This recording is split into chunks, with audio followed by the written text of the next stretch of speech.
Neville. Am I boring you? What, dear? I said, am I boring you? Boring me? That's a good one. I'm having the time of my life, dear. Neville, did you say a pig is climbing up the outside of the house? Yes, I believe I did, yes.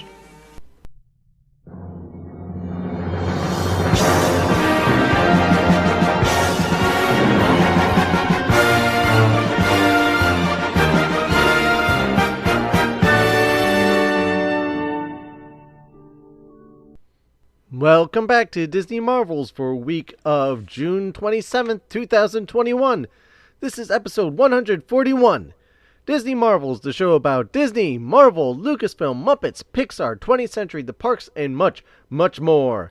If it has to do with Disney, it's fair game. I'm your host, Matthew Graken. So this week's poll, I want to know, what is your current favorite series on Disney+. Particularly what's just coming out, the new stuff, the fresh stuff. The options being Loki, Bad Batch, High School Musical, the series, Zenmation. And on Twitter, I put this out on Twitter and on the Facebook groups to be able to spread around and get a better feel. Twitter 100% said Loki. Strangely enough, Facebook was almost the same thing. Almost 100% of everyone on Facebook said Loki. One person actually wrote in the Imagineering story. Not a current one, but we'll take it because it is on Disney Plus and it is a fantastic, fantastic series. Again, I say it again, and I'll keep saying it. Disney Plus, definitely one of your best values out there for the amount of content and the quality of content that you get. And the type of content. It is absolutely spectacular. But everyone's loving Loki at the moment. I'm loving Loki. It is, unfortunately, we only got a few more episodes left. We will see where we go from there. I don't know what they're going to throw at us next, but it has been spectacular. And there will be a Loki series review coming shortly. Stay tuned for that one. And on that note, we'll be back after a message from our friends and sponsors. Well, hello there. I hope you're enjoying this week's episode of the Disney Marvels podcast. If you have a little bit of free time and you'd like to check out something a little bit different, I encourage you to listen to the Chat Disney podcast. My name is Mercedes and I am one half of the Chat Disney podcast. Myself and my friend Tash are both based in the UK and we give a female British view on all things Disney, from parks, movies and even more. Check out the Chat Disney podcast at chatdisney.co.uk.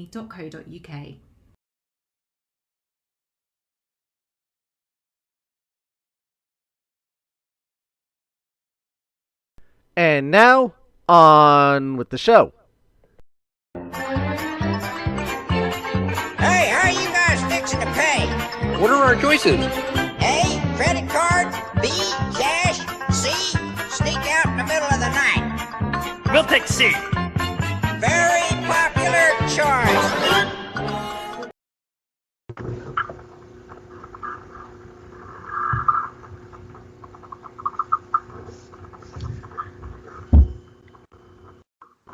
40 years ago, on June 26th, something significant happened. June 26, 1981. It wasn't a moon landing. It wasn't the space shuttle taking off. A movie that was so profound and had such an impact on people's lives was released. This was the greatest Muppet movie ever made. No, not the greatest Muppet movie ever made, because that was not made. Though hopefully one day you will see the light of day again. No, this is the Great Muppet Caper. Great Muppet Caper came out June 26, 1981, to theaters, and arguably is the best Muppet movie ever made. Directed by Jim Henson, starring all the zany people of the Muppet Company, and then some. Even friend of the show, Mike Quinn, was involved in it. This is a fantastic show. It's where they kind of really go in their own direction. And speaking of going in his own direction, I had to bring in the man I love it. who is a bear and a frog. Or is he a frog and a bear? I can't tell if he's wearing a hat because the top of his head's got up by the screen. Matt Leonard is back to discuss the Muppet anniversary. How are you doing? I'm good. Thanks for having me on. This is one of my favorite movies. One of my all-time favorite movies. Period. That we're talking movies of all genres, creations, and whatnots. Yeah. I don't blame you. This is a really well done movie. It's sort of what I was saying when we did the show. We talked about Muppet Vision a few weeks ago, and I made this point. I said one of the great things about all the really great Muppet productions, there's a rewatchability to it. It's very funny the first time you watch it, but if you obsessively watch it like I have 30, 40, 50 times, there's all these tiny little things that are slipped into the film, gags that you won't see the first time through. But you'll catch them on the fifth or sixth show and go, oh my gosh, that's how did I miss that? There's some really funny stuff in there. Yeah, the more and I'd say that's definitely a quality of at least the original Muppet work.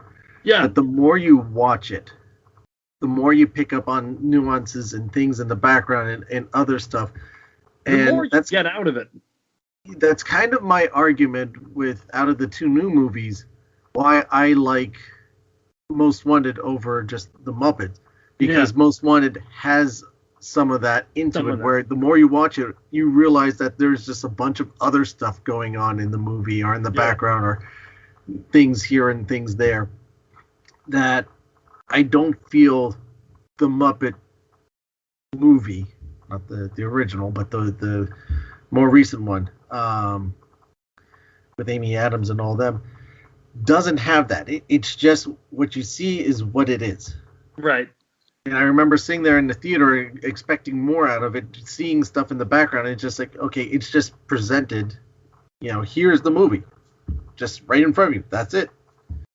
And it didn't grab me as much. I mean, the music's good in it. You like seeing everyone get, it's kind of getting the band back together type of feel, but it still felt to me not as much of a Muppet movie as Most Wanted. That felt like a Muppet movie because of just everything else that goes on in the backgrounds and whatnot. So that again, my argument, I keep on. I'm an apologist for that movie, and I will go down saying that I do like that movie, as many people will berate me for. I won't berate you for that. I've got other reasons to berate you. Oh, that's fine. You amongst others, but we won't go into that skeleton yet. No. So, as a traditional style, watch a movie together? Yes, let's watch a movie together. Okay. All right. We are both watching it on Disney Plus. We are started off at the 00 segment. I'm 2 seconds ahead of you, but that's okay. Wait, okay. Okay, I'm 00. All right. All right. And everyone else who wants to join along, get your Disney Plus setup or DVRs or VCRs or VHS, Laserdisc, Betamax, whatever. And we'll be starting in 3, 2, 1. Press play. Fire! No, that's not fire. It's a streak of light. Oh, it's a streak of light. Oh, so this is the Jim Henson Pictures logo from 1998, 99? 99, I think they did this. Yeah, I love it. I missed. There used to be a slightly longer version of this where the camera broke a little bit and you heard Animal off camera go, sorry. And we open right there with this great shot of Animal, sort of a parody of the MGM lion, which I love. Yeah. This is great. And as we talk about this, I want to sort of talk about a little history here, which is that we saw Lord Grade's name there, and a Jim Henson film. Lord Grade was the producer on the Old Muppet Show. It's much told that Jim tried to sell the show around to to CBS, NBC, ABC. They all turned it down. Jim was doing a TV special with Julie Andrews in London, which Lord Grade was producing. He saw Jim and he's like, "Who is this guy?" And And they started talking about doing the Muppet Show, and that was how the Muppet Show started. As they got into year 2 or 3 of the Muppet Show, Jim had kind of conquered television. He'd been part of Sesame Street Sesame had been on the air for about 10 years.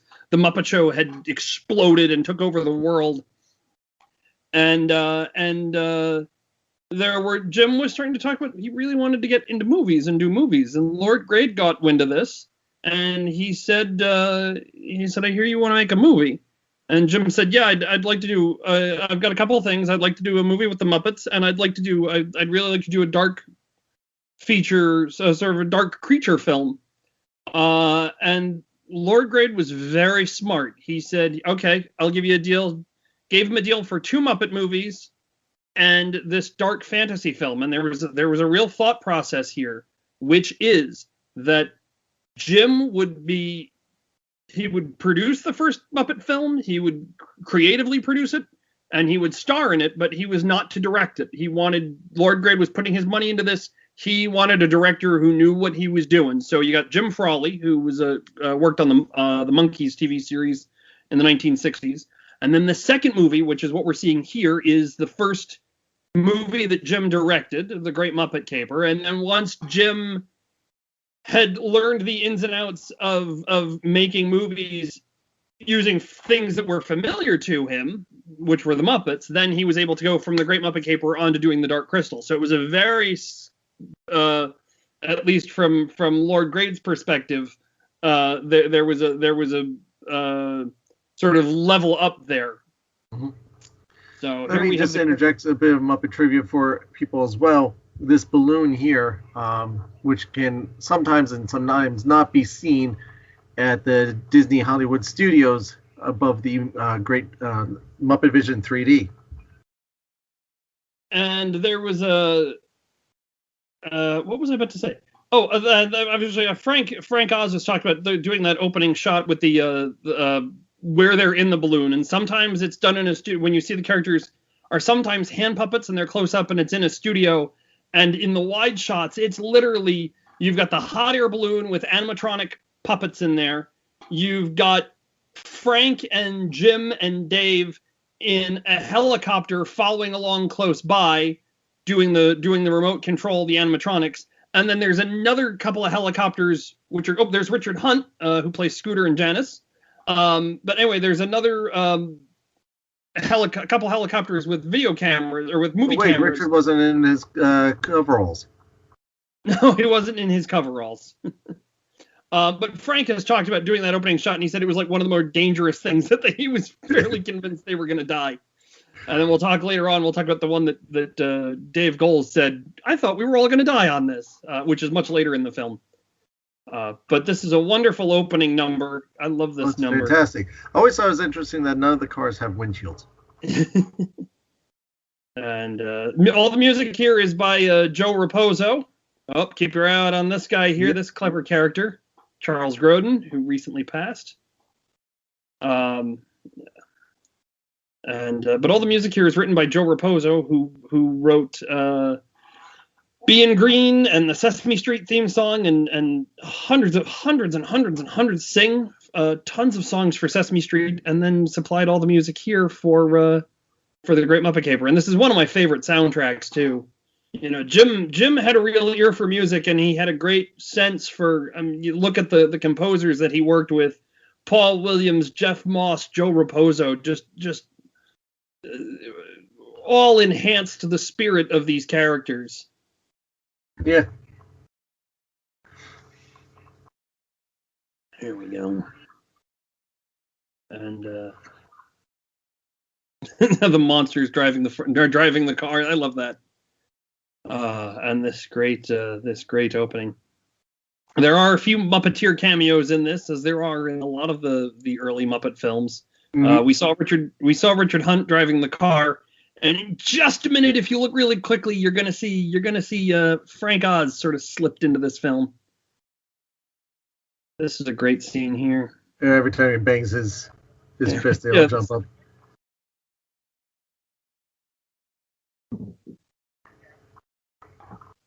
What else can we say about this? See, I feel I'm sorry. This is horrible. This is one of my favorite movies, so I'm not really talking to you. I'm just kind of watching the film. You're enjoying it.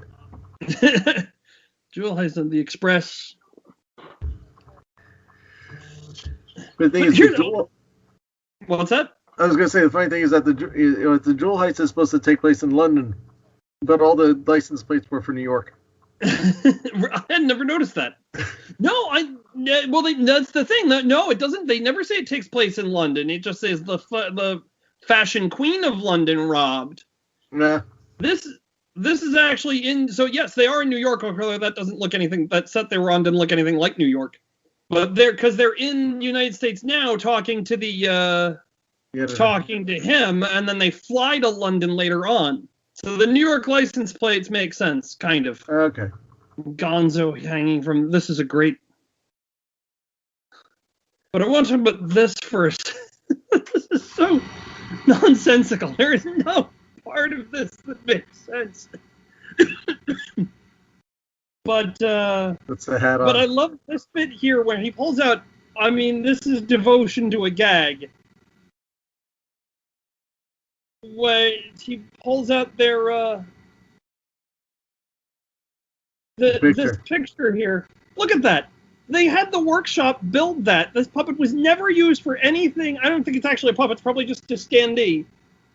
The resources and time and materials to just building that thing for this gag. I mean, they probably didn't have to pattern it much. You just had to dye Fozzie Bear's. You know, you just had to use a Fozzie Bear puppet, Fozzie Bear pattern, and then dye the fur to match Kermit. But still, that's the resources and time it took just to do that gag. And they threw the collar on, too. Yeah. And then I love just the flash on Gonzo's camera. This kind of attention to detail is just great. But we're coming to... Frank is going to show up in just a second here. Just any minute now. Yeah, right, hat, okay. And he goes in, and we cut to Gonzo, and just this gentleman here to the left in the blue shirt, that's Frank Oz with a wig. I was going to say, that's not his hairstyle. No, he's got a cheap wig on there, but that is Frank Oz there. Slipped into the movie, and we'll see Jim Henson and Jerry Nelson much, much later in the film. Jerry, you can't miss. Jim's pretty obvious, too. Richard and Frank are the two that are really snuck in. I love this gag here, frog bear, and this is the kind of thing that like you might not get on the first viewing, where they're in and there's Fozzie and his says bear, and then the second Kermit will turn his light on, and you can see that his box is clearly marked frog. Oh. There it is, and then we'll cut to Gonzo, and Gonzo's box is marked whatever. I mean, this kind of stuff. And not only is it marked whatever, he actually has a television. Yeah, right.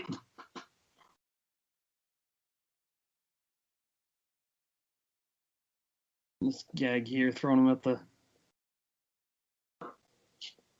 It's an odd film because it's the Muppet movie just had tons and tons of cameo guests. There are cameos in this, but they're all these... largely, like you're going to see Robert Morley in a second, who was a well-known British character actor, but he was much bigger in London than he was here. We just had, I'm blanking on the other, there's Robert Morley. And who was the guy we just saw? The Mr. Tarkanian was somebody. Jack, I'm blanking on his last name. But he was an American character actor who's done a lot of stuff. I know he was in While You Were Sleeping with Sandra Bullock and Bill Pullman, but I can't remember. Jack something. Well, of course, you have a lot of London people or English actors or British, because most of Jim's work was done in England, yeah.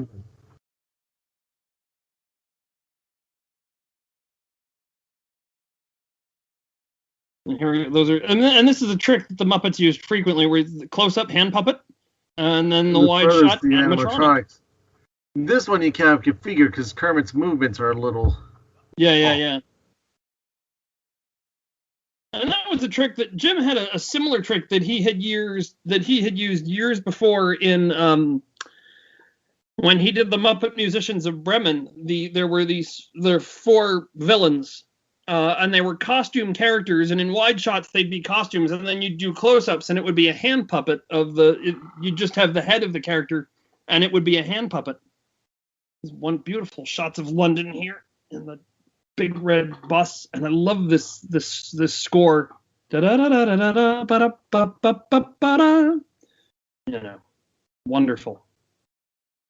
And a lot of stuff here.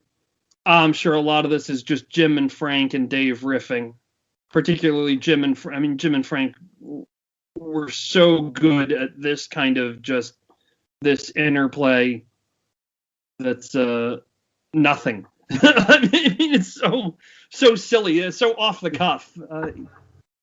Again, we're going to start catching the running gag. Yeah. Toss them out. It just throws them out. The Kermit's hat or part of the camera that broke? Kermit's hat, I think.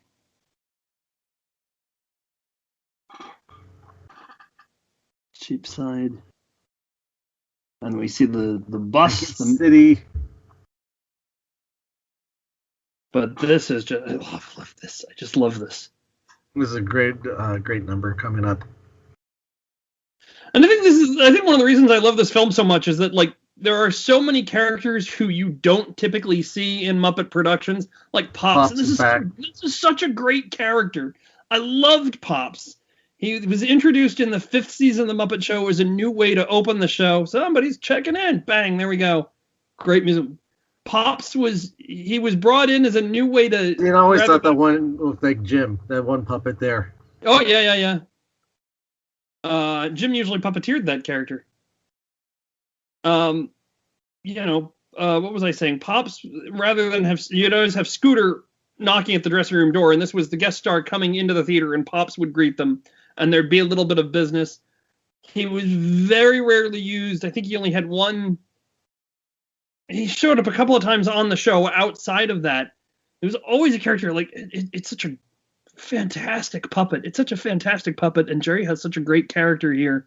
There's Gaffer, the cat. For those of you who are wondering, like, the cat does have a name. It's Gaffer. So this is one of the few films you really see Pops in. This is really kind of, again, Rizzo was the 5th season of the Muppet Show, and this is really his kind of breakout role. And just all these other characters. There's Rolf, and it's the one movie where the characters just, to me, the characters just look at that. This fantastic puppetry there. I still don't know how they did that. There's Floyd, Bunsen and Beaker, and the chef. There's the jug band, Zoot, Annie Sue, New Zealand. Yeah. Just to have all of these characters. I mean, Rizzo's just a simple little rod puppet at that point. Whoop, coming in. That's basically before Leslie took her over. Leslie had a different character. Okay. And, Louise Gold always played Annie Sue. Leslie played Spamela Hamderson. That's it. On Muppets Tonight. And there goes Lips. I think this is like one of the few film appearances of Lips. And actually, not only is it one of the few film appearances of Lips, if you're really eagle-eared, you don't even see him, but eagle-eared later on in the film, it's the only speaking line that Lips has in any production. What? He's singing here. He doesn't really sing. He sings as part of the group, but later on, he actually does have like one line. If you're listening for it, that's such a beautiful puppet. And the characters, just for me, they look the best, and they just seem the most real to me here. I mean, in this film, Well, they got one movie under their belt, and they're able to cut loose a little bit more in this. Yeah, I mean, but they, they're in this movie. They're driving cars, they're riding bicycles. I'll give you an ultimate example of that a little later on. Just climbing sides of buildings. They're climbing buildings. I mean, they're in hot air balloons. They're swimming. I mean, there's just so much going on. And then I always love these sort of crowd shots where you have all the characters here. And here comes the band coming over. This to me is like the ultimate Muppet number. This is the most Muppety number in any Muppet movie. It's the most Muppety song. It's so great about how swap out all the eyes. It's this whole song, this idea that like things are okay even as they're falling apart, which is just such a sort of Muppety theme to me. Mm-hmm.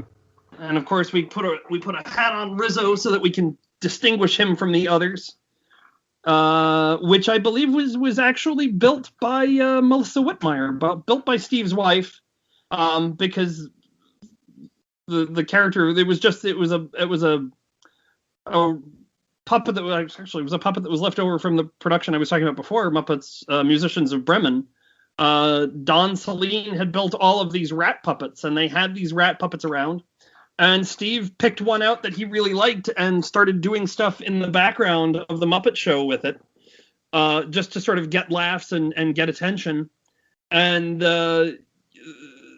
his wife started making clothes for the puppet, and the next thing they know, they had a character. So I think this is probably the first time that Rizzo is referred to as Rizzo the Rat. I don't remember if they ever actually mentioned Rizzo in the Muppet Show by name in the Muppet Show itself, but I'll have to go back to that season and check it out. I don't remember it. He appears, but I think he's really kind of at that point, just kind of.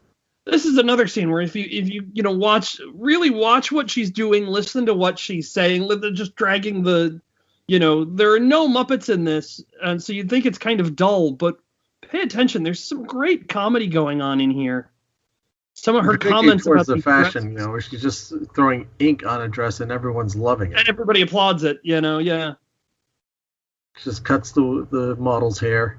Yeah. Right, because the model's hair will have something to do with the dress. Yeah.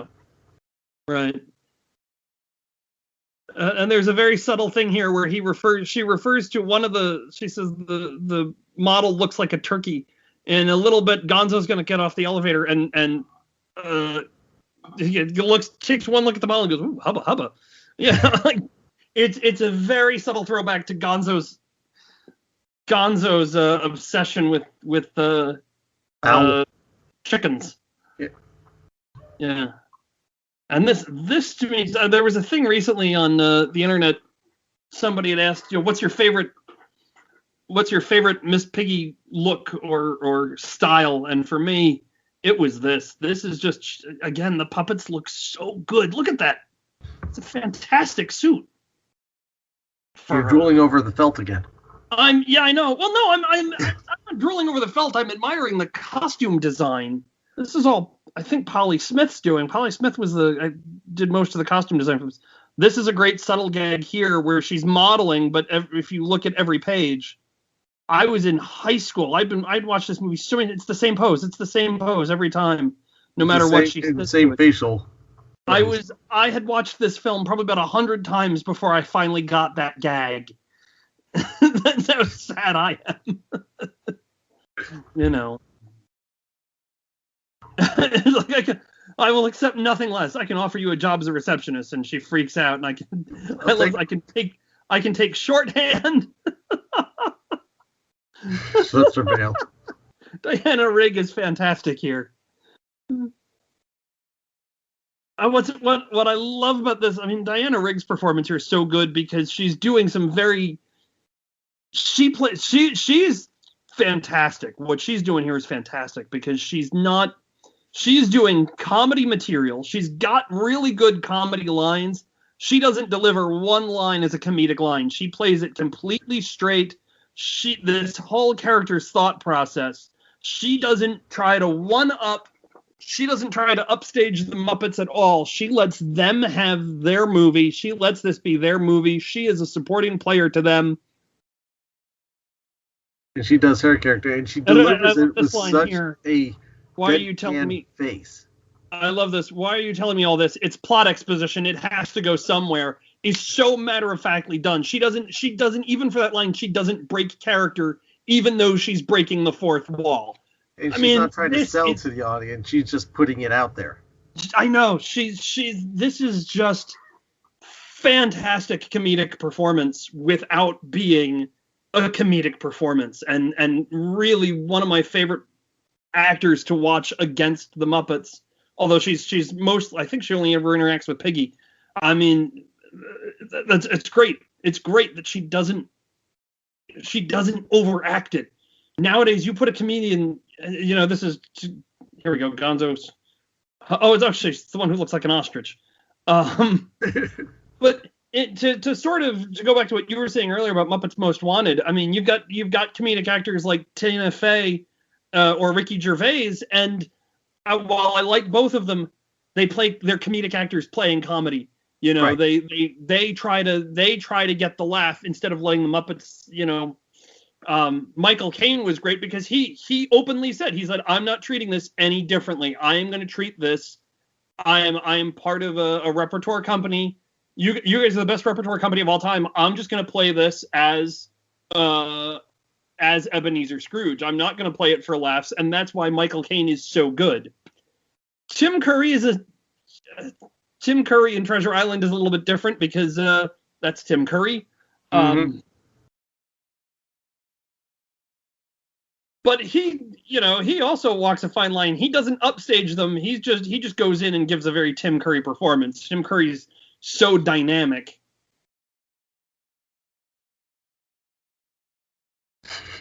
But this is great. What do you think about the drips? And I love this.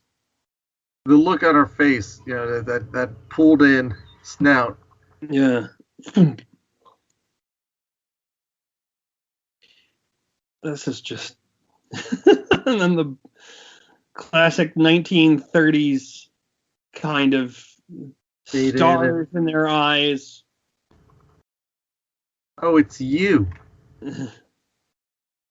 Stars in their eyes, and the here we go. There's the stars in their eyes.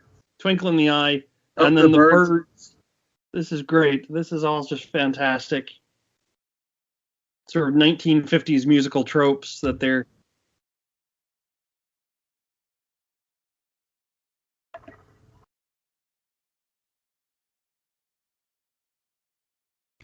Quite graceful. Right. You love Kermit. That's a nice fall. Quite graceful. Kermit, if nothing else, is charming. Yes.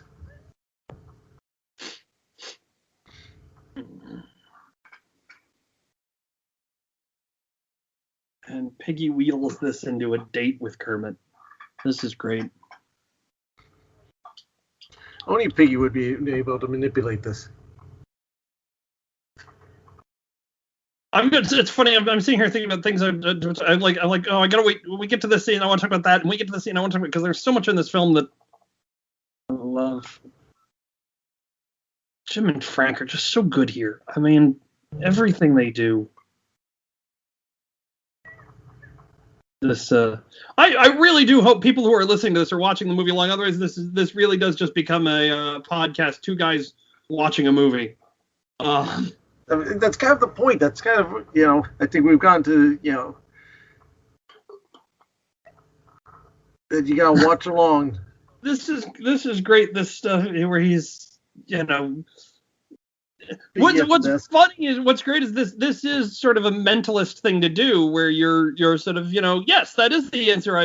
You sort of force people to, I'm thinking of a number between 1 and 3. 2. Yes, exactly. That kind of is Highbrow Street somewhere.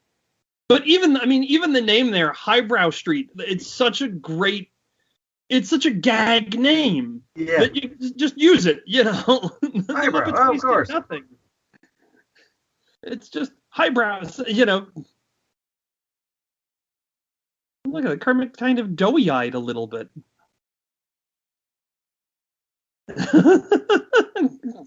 The doorman puts Gonzo's nose back into place. Oh yeah, he's been riding the elevator with it. Yeah.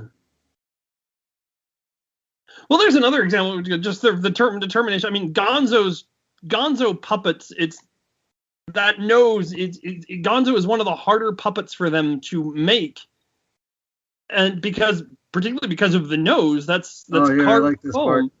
And Gonzo yet, gets a taxi, and of course, what taxi would it be? Beauregard. And look at the license plate here when you cut to the close-up of Gonzo. Bo 676. Bo's name is on the taxi. But I was talking about there's a 30-second shot there where Gonzo pulls his nose out of the elevator. That's a puppet. You've got to... They built a special Gonzo puppet for that gag. I mean, again, it's just that sort of devotion to, spending your resources on that. This whole... this is another one of those segments I wonder how much is written and how much is Jim, Frank, and Dave. Right. And sometimes here... Now, didn't Mike Quinn say, isn't he in the back seat of this? Isn't he? I thought he talked about this with us. Yeah, he talked about, I want to try, is it this part or another taxi part? But yeah, he's the one in the back on these wide shots. He's got Gonzo, I think. And then there's for these wide shots here, there's actually a stunt driver wearing a Beauregard mask. Yep. And this Mike's was in the back. Moving taking care of the puppet work of the three in the back. And for a while, the taxi cab was in, was it Muppets, it was in the queue for not the Great Movie Ride. What was the behind the stage studio tour when they used to have that? Yes. The taxi cab was there. I remember my wife in the boneyard. Yeah, my wife and I were waiting in line for that back in 2000. We were on vacation in Disney World. And, man, you could have just about scraped me off the floor when we turned the corner and saw Bo's taxi. We had to look in. You saw the seats were removed. There was cardboard on the floor. Right. I always love Beauregard. It's just like, oh, okay. It's such a fan. Bo is one of my favorite puppets. He's a great character, but he's just my favorite puppets. Dave's manipulation here, that eyebrow mechanism, the thinking that goes that... you can see Bo thinking. Well in the pasta. And Pop's line. Steering wheel's too flat. And I like the fact they said steering wheel's too flat again. Again. Because it's not the first time it's happened.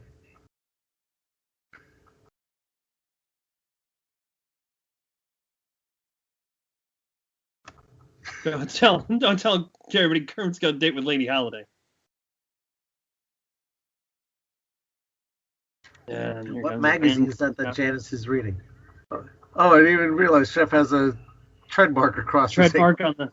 Well, even as the car goes through, you can see all sorts of stuff going on in the kitchen. All the great characters here. It won't go outside this room. And there's the news. I mean, this is the only movie where, the newsman has a line. It's the only movie where, Louis Kazagger has a line. Gonzo taking pictures of the pigeons. Again, no glass in the window.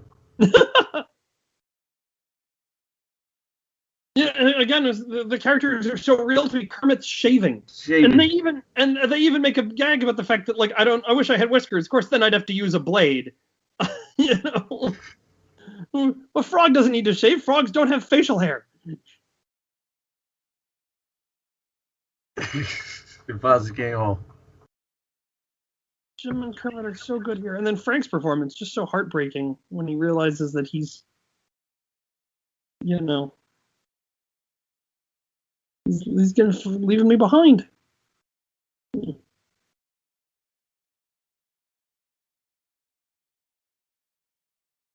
Yeah. I have to use a blade.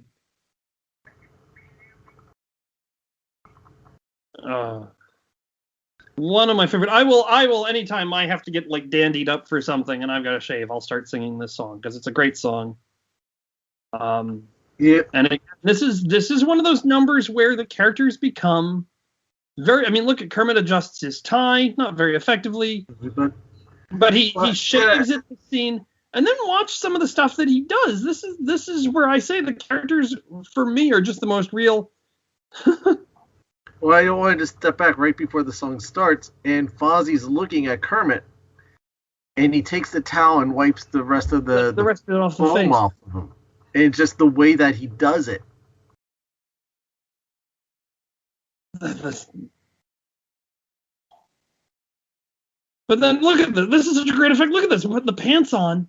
One leg at a time. There we go. Oh, this is fantastic. And then this gag with Gonzo turning his legs. We've seen Kermit naked Gonzo.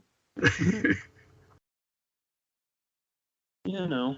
And then he zips his fly up. I mean, this is just fantastic. And this full body shot. Look at this. How are they doing this? He's just totally there, off on his own. I don't know if he's... Flies across. I mean, this is fantastic puppetry here. This character is just... Kermit totally exists and is real here. And then he tap dances, and this was a favorite Jim Henson thing to do. Kermit tap dancing, but you never see his feet. Yeah. Was... they employed... I think the Happy Feet was the first time they did that, but Jim loved that gag. Jim loved the idea of Kermit tap dancing, and you never see his feet. And they throw up the shadow. This bit here with the shadow, this is fantastic. Amazing puppetry. And then you can see Gonzo's reflection in the mirror there. Nothing here is wasted. Boom! Look at that. At no point does he change the bulb in his camera. Well, you never see him change the bulb on his camera. But, just what my dreams come true. And then this is just so Fred Astaire here, the three together. Yeah. This is straight out of Robin and the Seven Hoods. There's a chamber pot in the back.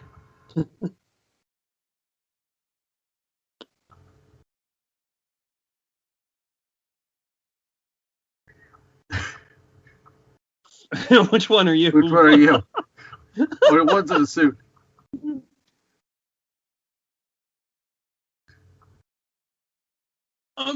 I am not entirely unconvinced that that's not Frank Oz ad-libbing. But and then his reactions all here, the hurt and the pain. Oh, there's that sign. I go back and read that sign. There's something funny on that sign. I meant to. I can't remember what it is. The Highbrow Street says something funny too. There's a whole bunch of. I'm on my bigger screen TV. Yeah, I'm watching this on my cell phone, so I can't see all the signs and stuff. But I'm gonna turn the show over to you in a minute because I'm gonna let you talk about one of your favorite British TV shows, and I think you know why. Oh yes. Oh yeah. 2 cameos. The double header. Because you got one of probably the biggest comedian in British history. Here we go, John Cleese, great John Cleese. And I don't remember her name. I remember the part she played. I don't remember the actress's name. Well, let's talk about John Cleese, who's famous for Monty Python, and what was that other thing that he did? What was that other show he was on? I don't know. There was always something faulty about it. Yeah, I'm feeding you here. Go ahead and show off a little bit. Just John Cleese, Monty Python, and Faulty Towers. Faulty Towers, and his wife here is, we can't remember the actress's name because we're terrible at our jobs, but what do we know her from? Faulty Towers. Faulty Towers. Probably one of the funniest episodes of Faulty Towers, in my opinion. Absolutely. She plays he keep that character up to no end. Okay. So that's season. I think that was season 1. And they had done Faulty Towers together at this point. They knew each other, right? Yes, this would be because Faulty Towers was 75.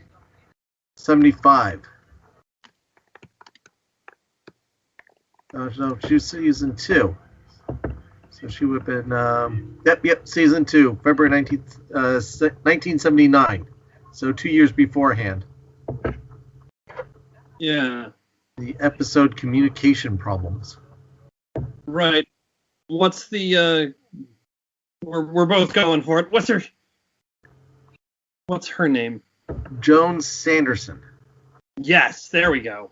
I knew it. Mrs. Alice Richards in Faulty Towers. And this whole exchange between them is so great. I mean, all this stuff about how boring their lives are. Because they have so much.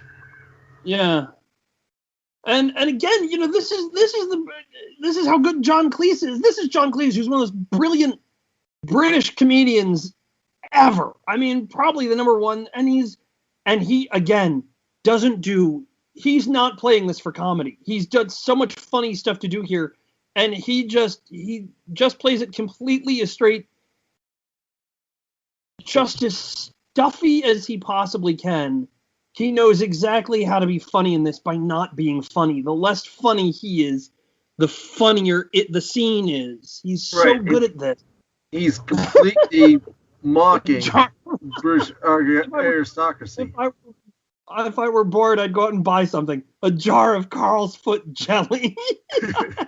I'd like to come with you and help you pick one out. How bored she is. No need for that. The weather's been terrible. And she doesn't react. It's just like, that's great. Yes. Just look at this. Oh my gosh. And they're totally, and the fact that he's doorbell rings.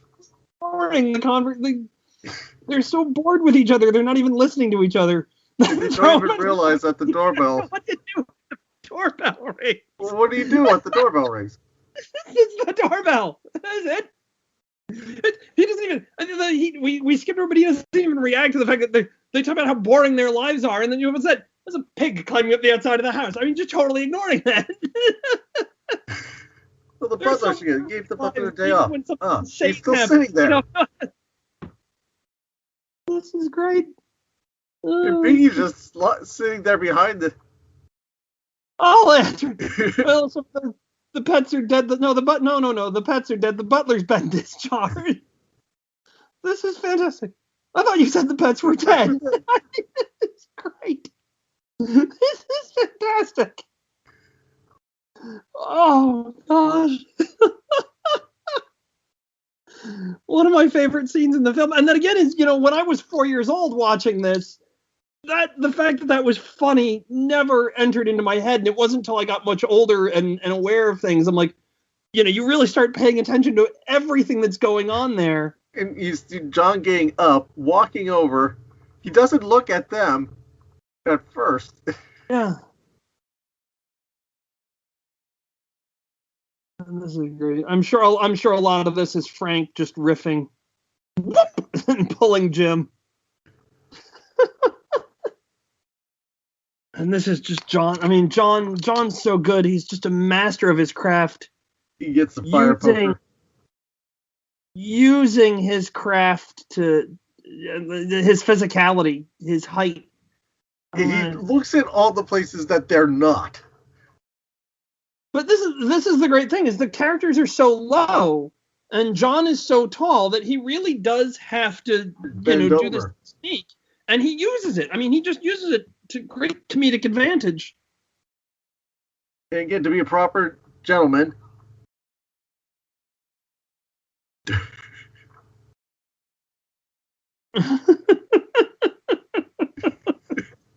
Oh, this is fantastic stuff here.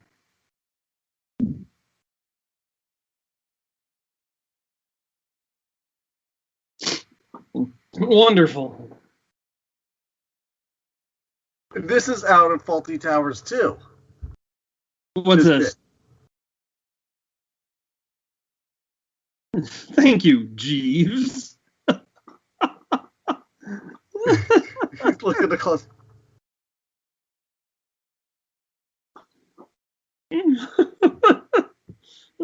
Pig. The one that's climbing up the outside of the house? Yeah, that's the chap. He's just in there with the lizard.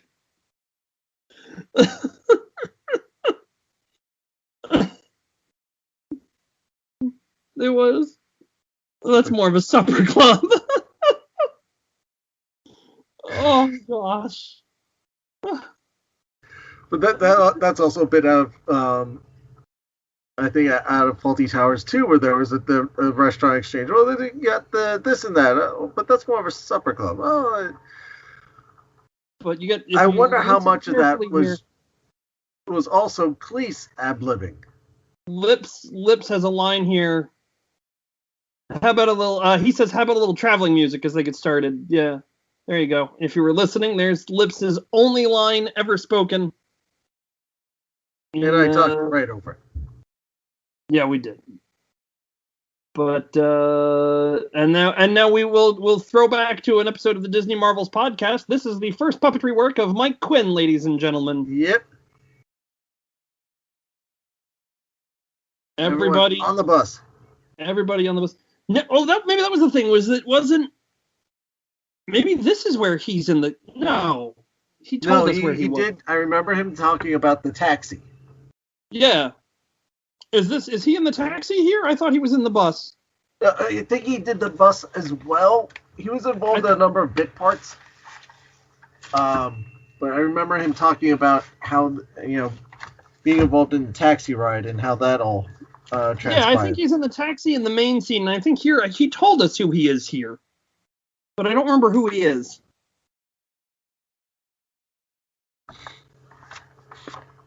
Well, for anyone who's interested, go back to episode 85, Conversations with Mike Quinn, and you can hear his whole story about this fantastic movie there. Right. Oh, no, because the taxi isn't following, although the taxi follows them later on in the film. So, yeah, he's in the bus. Yeah, the taxi, they take the bus and the taxi to the Mallory Gallery later. Look how great the characters look there.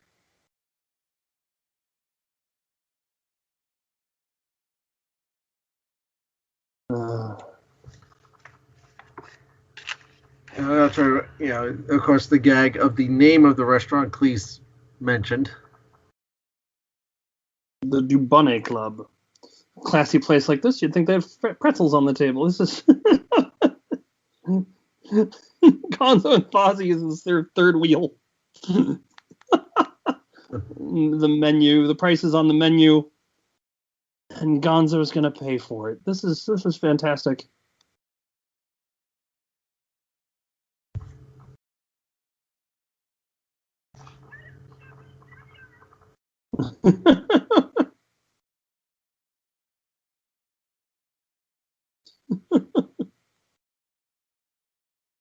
And we do have a Muppet performer cameo here coming up. There he is, Jim Henson, and there's Callista Hendrickson, who was head of the London workshop at the time. But there's the film's director, ladies and gentlemen. Yep.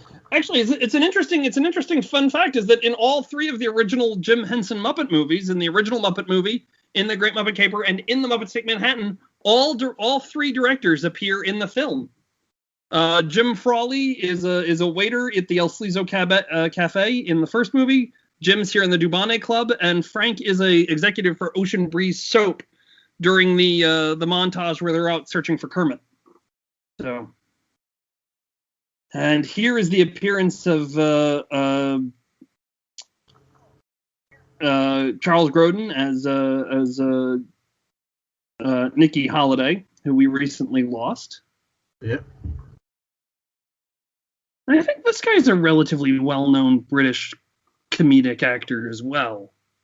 Not like but like a character actor. I think he's got like a bit parts in a bunch of things, maybe. Because I feel like I've seen him in other things. I'm sure we have.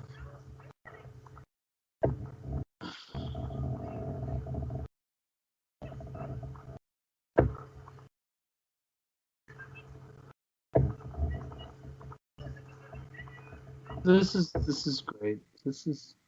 You gotta remember, you're watching these two puppets dance, and you gotta think there's two grown men underneath there making this happen, and you've got all these dancers around trying not to fall in a pit on the floor. Here's one of a line that you use often. Do I use this one? Yeah. Put enough sugar in it, it's just like ginger ale. I think I have said that. But it's also one of my favorite lines. Now, were they using the scooters then, or are they just laying on the ground? I don't know. I believe there is a hole in the ground for them. That's an elevated set. I believe it's an elevated set, and they're in the floor. I believe.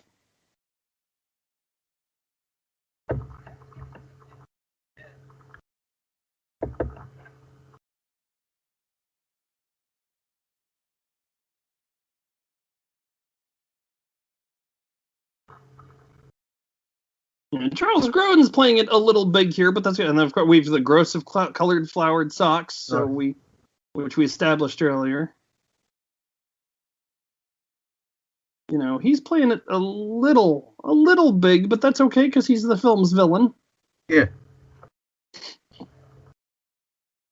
And notice the license plate here, which is Nicky 4, because it's obviously the bad guys. Yep. And it's the 4 of them. Right. Three and models and Charles Grodin.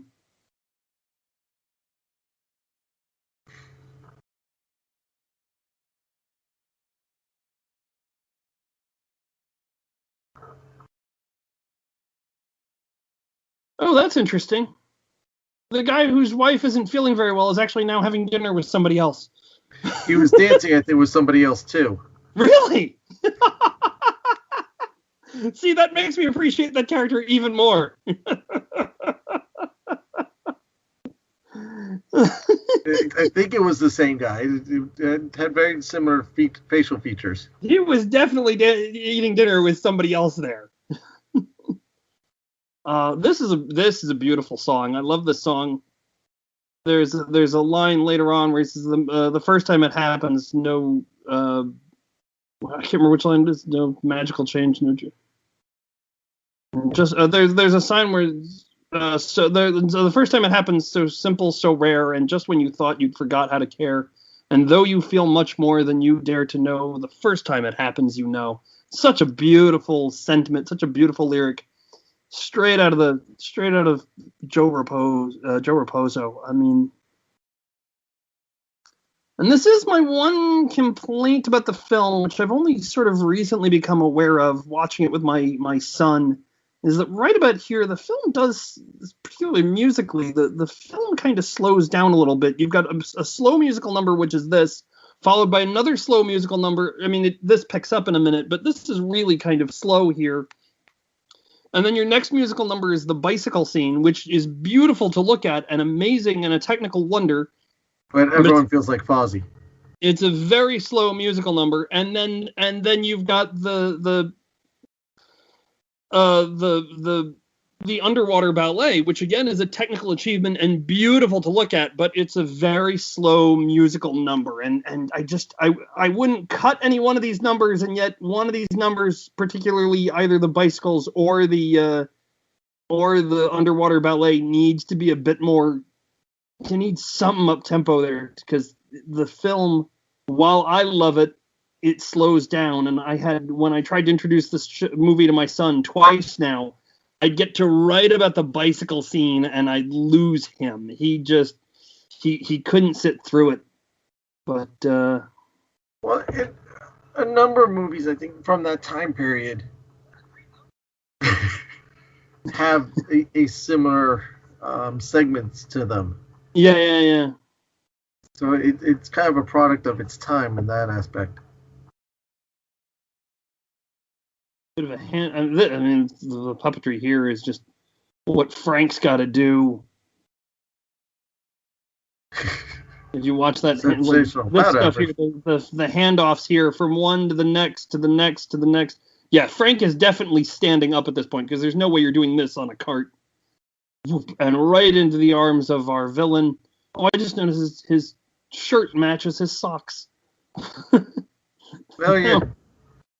That's how tacky Nikki Holiday is. And then this is great, the tap dance. I love this transition here with this wide shot. Again, just all in the service of making the characters appear real. Boom. And then you've got... But you don't actually, again, now you're seeing... Hey, well, there you go. I mean, you've got what is clearly... You do a transition there that's so seamless and so flawless, from Frank puppeteering to what is obviously a tap dancer in Miss Piggy legs, but you do that transition so flawlessly that just adds to the believability of this character. And again, the costume here, Piggy looks just fantastic. And I hate to be the guy who had to jump over. I think that every time I watch this movie, these two guys who are doing flips. Yeah, right, and the one who flips directly over here. Look at that. Boom, big musical number. This is great stuff. This is great stuff.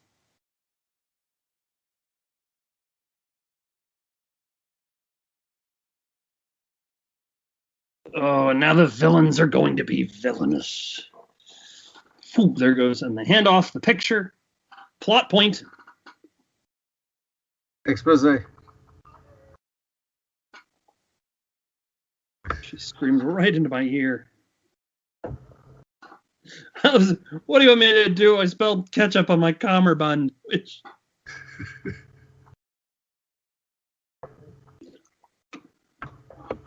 And the realization that Miss Piggy is not Lady Holiday.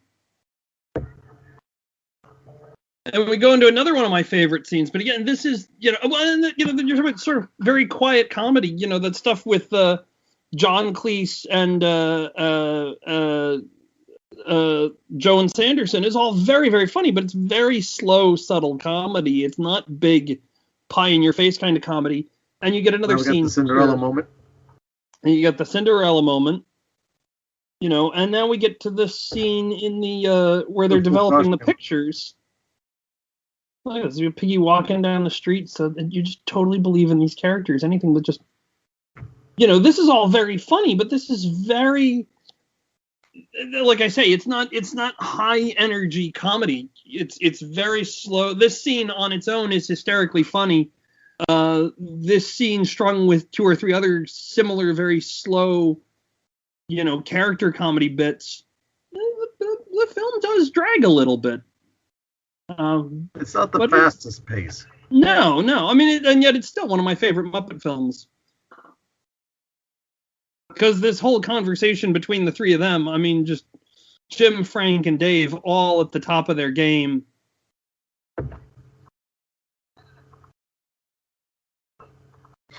I actually love this. I don't know how they did this, where Gonzo is, again, if you stop and think about Gonzo, well, we missed it, but he puts the thing in there. He doesn't have control rods. How are you doing that? I mean, that's not easy to do with a puppet. No.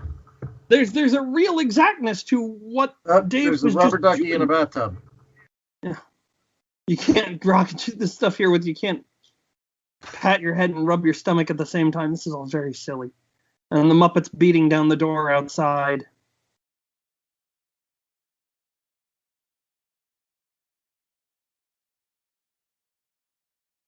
They've got their hands in the cookie jar. Boom, and the characters come. Everyone comes in, lets the light in. Of course, this would be lost on most people nowadays. Right. About developing film and exposing it to light. And our 4th and final puppeteer cameo coming along, Jerry Nelson and his daughter Christine. There's famous of Pops, New Zealand, Floyd Pepper, his daughter Christine, who passed shortly after the film was made. She was quite sick, and I know that having her there was very special to Jerry, to be able to do that film with her and to have that moment with her. And an uncredited Peter Falk, who we all know as Columbo, and another thing. And kind of a Columbo type character. Yeah. And, and again, like this stuff that he comes up with is so funny by being so disconnected to anything, but it's such a slow scene, It's Peter Falk kind of riffing on the story of this glass slipper, and it's all very funny stuff on its own, but when strung together with slow musical number, slow scene in the developing the film, another slow scene in the park, followed by another slow musical number,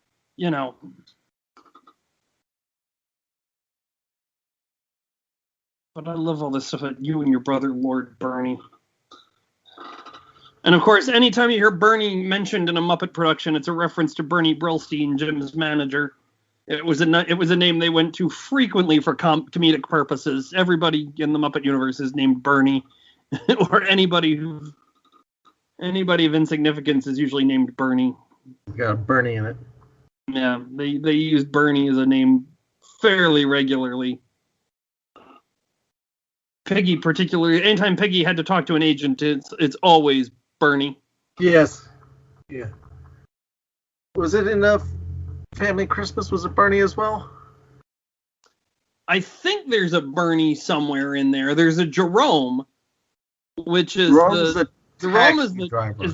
driver, is the limo driver. The chauffeur, Jerome got the limo stuck in the car wash. And I think that's specifically a reference to Jerry Jewell, actually, is Jerome. Maybe. I feel like there is a Bernie mentioned in Muppet Family Christmas, but I can't remember where. But I know Bernie the agent Bernie's the agent in the first Muppet movie. Dom DeLuise plays Bernie, and I think later on Miss Piggy is talking to her agents. Yeah, Bernie, what do you got? Yep.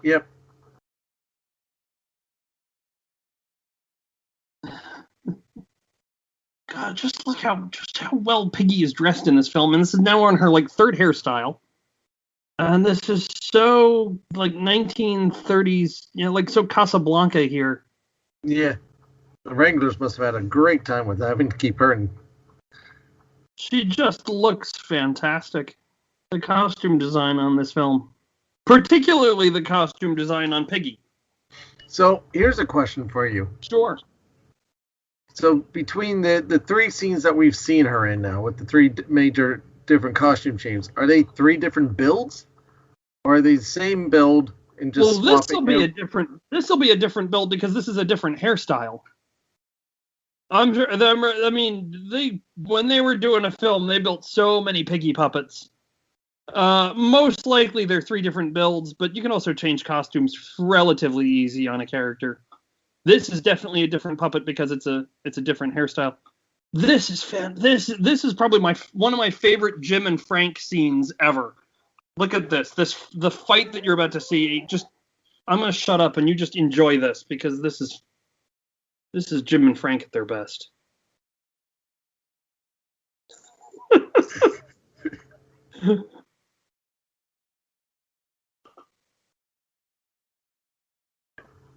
This is. Look at this. He yells at the camera. And you watch this and you wonder how much of that is scripted and how much of that is just Jim and Frank. And I'm sure a lot of it is just Jim and Frank being as good as they are. And then to turn it around and to play together. To play this wonderful scene. Frank's fantastic here. Frank is fantastic here.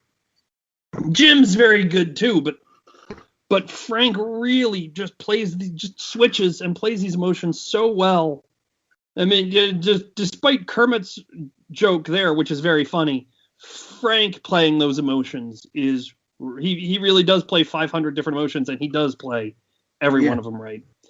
So is this where I ruin the film and talk to people? My mother once asked me about this scene. She said, "How did they do this?" And I warned her. I said, "I can tell you how they did this, but I can't untell you how they did this. So exactly. I can ruin the magic here, or you can spend the rest of your life living in wonder." And she agreed to. She asked me not to tell her. She would rather live her life with the magic. Having said that, what do you think? Should I ruin this? Should we talk about this? There's a lot of stuff going on here. There's a lot going on.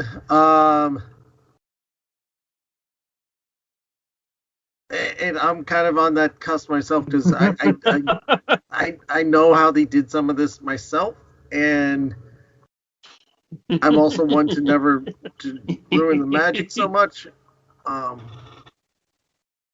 Maybe we could do it this way, because I keep promising people that if they join the Patreon group, we're going to start putting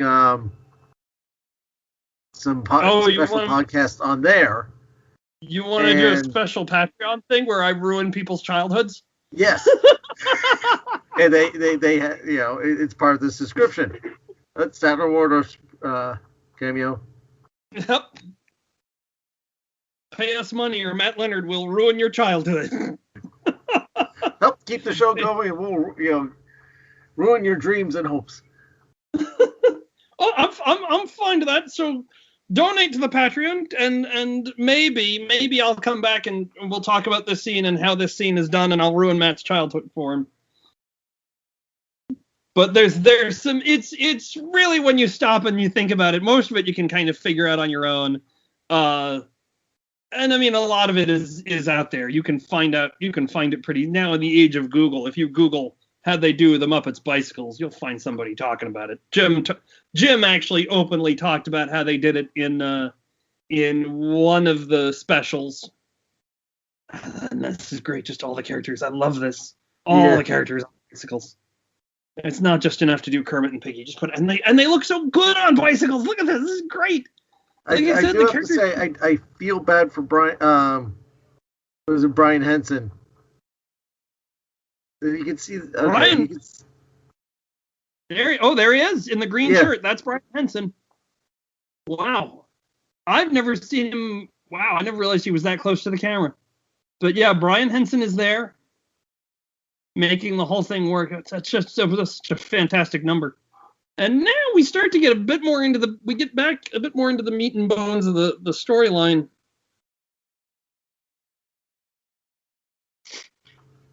Here we go.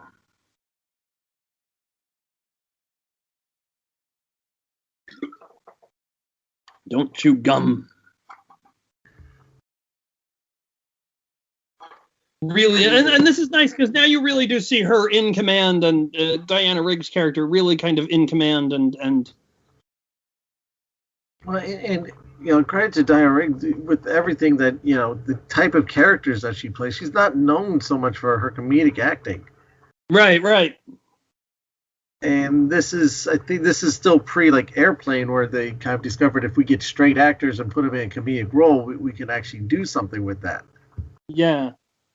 Sometimes it's funnier to watch, I sometimes prefer watching, I'll use Ghostbusters as an example, Harold Ramis is so funny because he's not trying to be funny, Or, people who I don't think of necessarily as comedic actors are sometimes better at doing comedy than, somebody like Mike Myers or Ricky Gervais or people who are aware of the fact that they're doing comedy.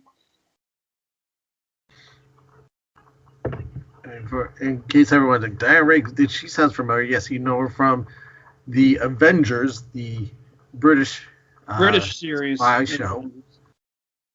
Not to be Game of Thrones, of Her Majesty's Secret Service. Was she in Game of Thrones? Yes. Really?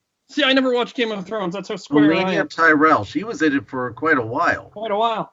And again, these ugly ties and this colored flower matching handkerchief that they give to Charles. And I'm sure the socks match too. And the socks match too. This whole exchange about the Aqualite nose, I can see how that can make you sick to your stomach. This is great. Oh.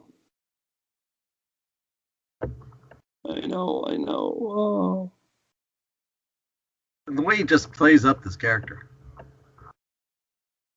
Yeah, he's good. He's good. Like I said, he's given a bit of a comedic performance. He's going a little large, but that's okay because he's not. Well, because he's not ever really in the scene with the Muppets.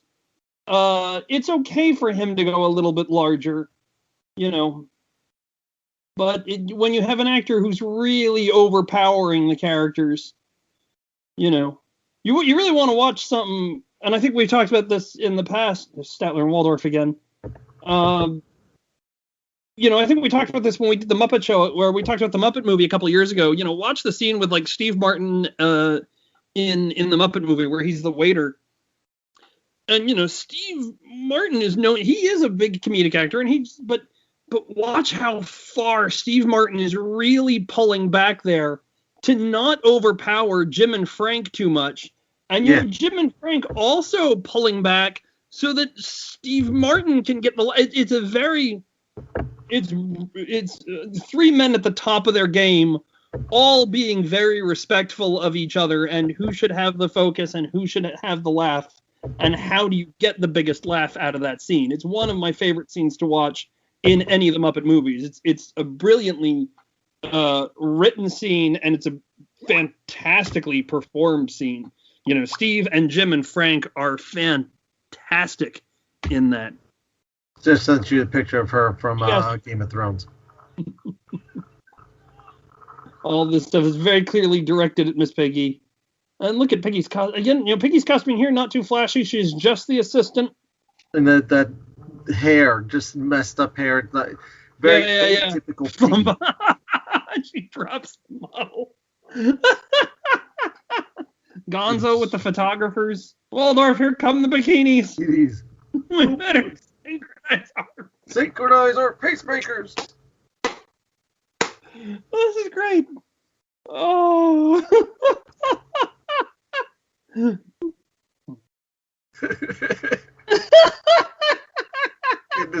The disgust on her Rig's face. And this disgust with this the look of shock, and even Gonzo here. I love this putting Gonzo in this scene.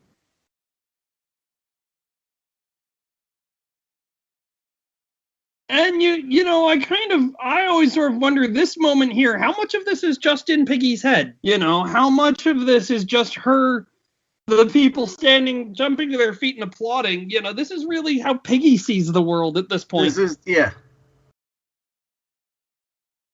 Because they don't really cut back and pull back for you to.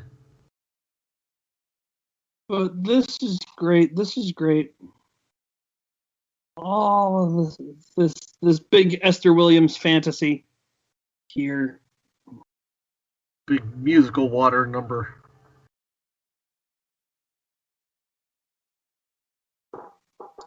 Now this is a thing. Oh my gosh, there's a lot going on here. They went through tons of because water and puppet heads do not go very well. Nope. Piggy is, as we talked about a few weeks ago with Rick Lyon, Piggy's head is flocked. There's a special process for that. They went through so many tests to try and get a Piggy head that wouldn't crumble. And I think it's something like 85 different, because the chemicals on the water were so bad here that it would you'd have a couple minutes to film at best before Piggy just deteriorated. And I don't remember what the final number is, but it's a ridiculous number of heads that they went through to do this. And you've got Frank. Frank ended up with an ear infection, actually, because of this scene, filming underwater. If you notice, her mouth is pretty much, so far, has always just been in that one same pose, just open. All of this is so funny. This is the first time her mouth has moved in this scene. Poor Frank is underwater, and they can't give him a scuba tank because then the bubbles would interfere with the shot. So he's actually he's got a small air tank, a tube that he can breathe. They pull the tube out, he holds his breath, they yell action, they film the bit, they put the tube back in Frank's mouth, and he can breathe again when the scene is over. So this is a lot going on. And then Frank got an ear infection too for this wonderful scene. And that's got to be filmed backwards. Right. If you actually watch, you can see the way the water isn't running properly. And then this is actually a stunt double in a Piggy costume here. And of course, this is not Charles Grodin singing. Actually, toughpigs.com just did a whole thing where they went searching for, they found who is the singing voice here, because he's not credited. And I'm going to see if I can find that. It was recently that they did this. That's actually the stunt double. I was going to say, yeah. Before it was a puppet, this is...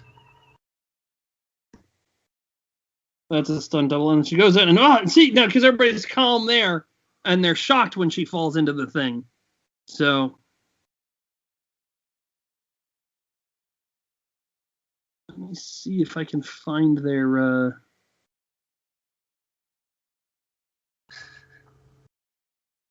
And he slips the that in. contact lens joke Still ahead. It was recently they did this, where they discovered.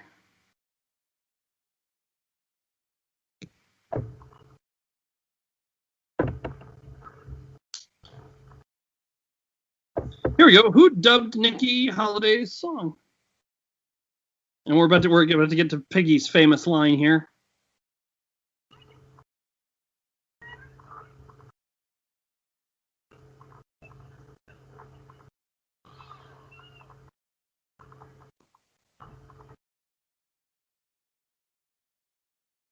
And Piggy realizes that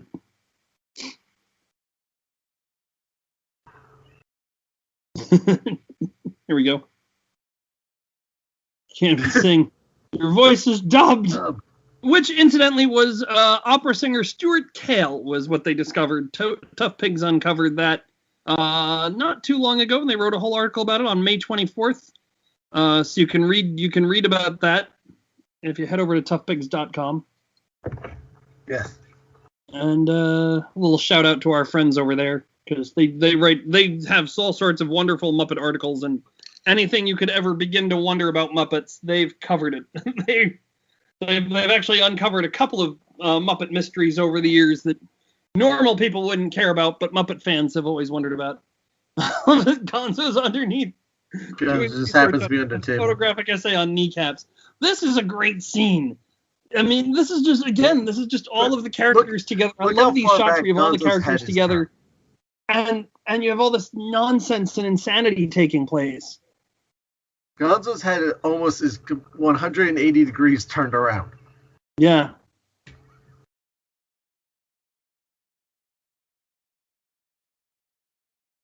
Yeah, I love it where the all crayon and Janice.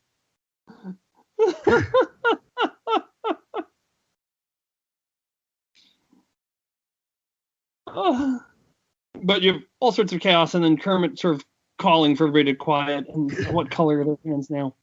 Beauregard. I love Beauregard. So I'll tell a quick story here, because we had the thing there with Janice, and I was years ago. I was working for a theater company, and we had gone out to lunch, and we started talking about Muppets and Muppet movies, and the character of Janice came up, and one of the girls, maybe 19, 20 at the time, and she was, oh my gosh, I love that character because she has this thing, and she quoted the line here.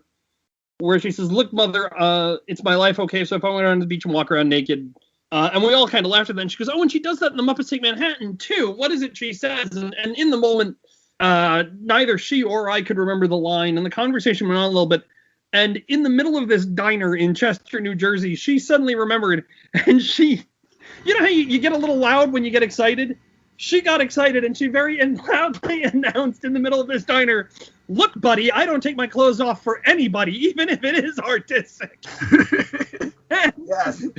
And the other six actors all sitting around the table, and this girl all just sank and hid under the table. We're not with her. We got nothing. None of us have asked her to remove her clothes. We have a disclaimer. Oh, it's times like this I'm proud to be American. I know Floyd's got a great line in there too. He goes, it'd be a lot of fun to go out there and risk our lives. Oh, and Fozzie. Yeah, again, Frank's so great in this role with Fozzie. You know, so heartfelt and so earnest. I love Fozzie, one of my favorite characters. And we go back to the gag here. And the legs. I always want to freeze frame this and see if I can figure out whose legs are whose. And the light bulb. And again, we have this is another scene where it's so funny on its own, but it's just another, at least you had the scene with all the characters there to break it up. But this scene coming up with Piggy and Kermit as with Kermit as the lawyer, you know, really, really, it's funny, but it's also kind of slow at the same time. With the mustache. No, with the fake mustache. HM prison warning.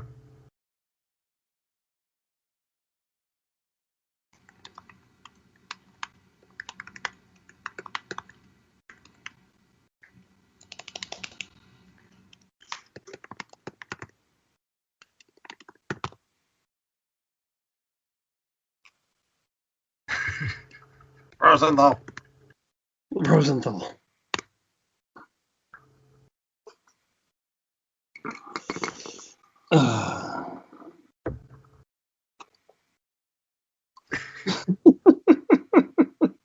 This is not the time for that kind of humor. That's just a great exchange. The head turn. They look to turn as if nobody's listening, and they got the guard standing right there. The guards, yeah.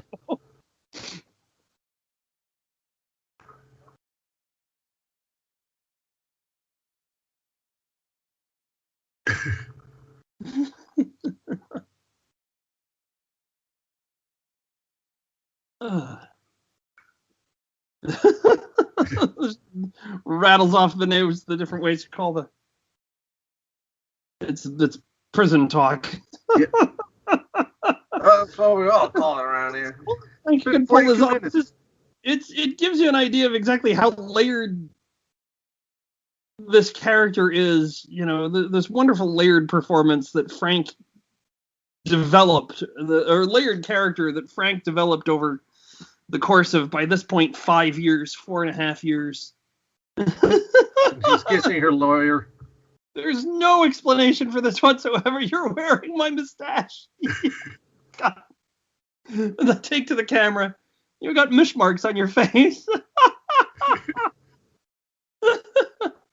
Oh. And if we look at, it says on the door, irresponsible parasite, as Diana Rigg mentioned earlier in the film. Yeah. That's his title. That's his title. This is another one of my favorite scenes where they're all just standing around, and these four are so highly organized. And we come into this with high-tech equipment. Right, and then we cut to these idiots. Holes in it. This is fantastic. I love that there's an interaction coming up between Zoot and Dr. Teeth, and then Fozzie, and then Janice's reaction to it, which is so funny. And again, one of my favorite bits is them coming up with the list. Yeah. Oh, Piggy's about to.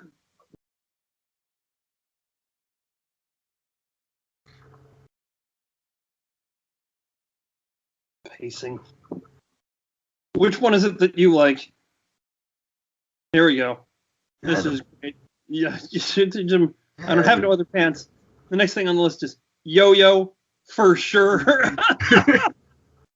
And that was one of those things that as a kid, I didn't think much of it, but it was until like high school. I'm like, my God, that's a great gag. Yeah. We get for it,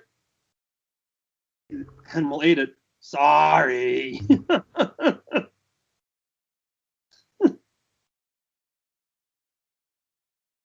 Totally underprepared for what they're about to do. There go our heroes. And, of course... And the light bulb. This is great. And then we get Piggy. Pacing. But like we talked, there's so many gags there's so many things that you don't even think about what goes into making it, how do you do that? Obviously those aren't steel pipes. Yeah. But that's an amazing effect that you don't stop and think about, because just that's how believable the characters are at this point. You just sell the characters. And that's one of the reasons why I love this movie. As I've said several times, just the little things that you do. Gonzo developing the film and Kermit putting his pants on and Piggy bending the bars. It's just all these little things. Now the cars have windshields. And proper British plates. Mallory Gallery. Well, they're now in Britain, or they're now in England. It always hooked perfectly the first time. Always in these movies. Her Majesty's Prison.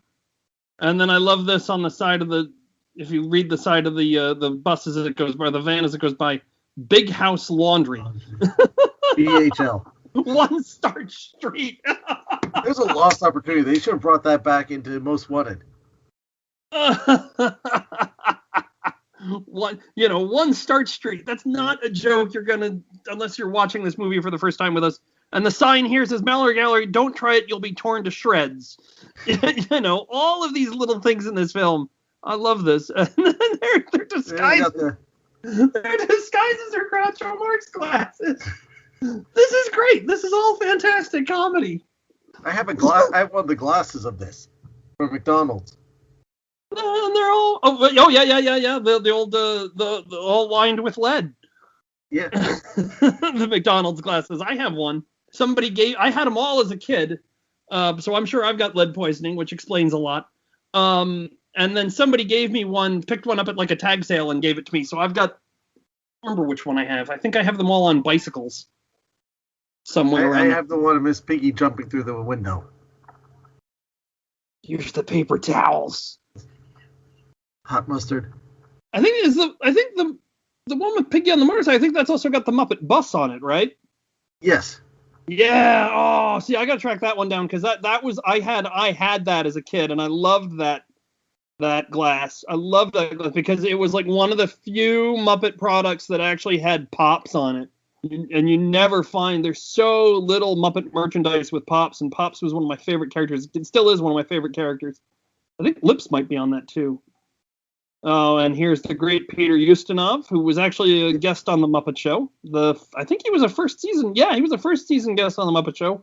And of course, one of our favorite movies that you and I have talked about hundreds of times. You know which one? That Ustinov is in? Peter Ustinov is in one of our favorite movies together.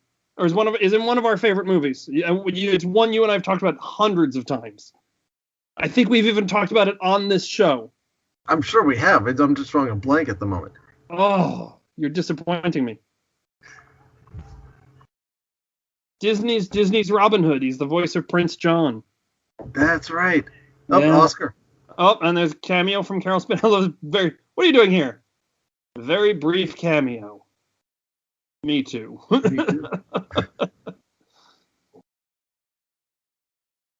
That's right. I forgot he's in that. Yeah. He's Prince John. And I mean, brilliant actor. Peter Ustinov is fantastic.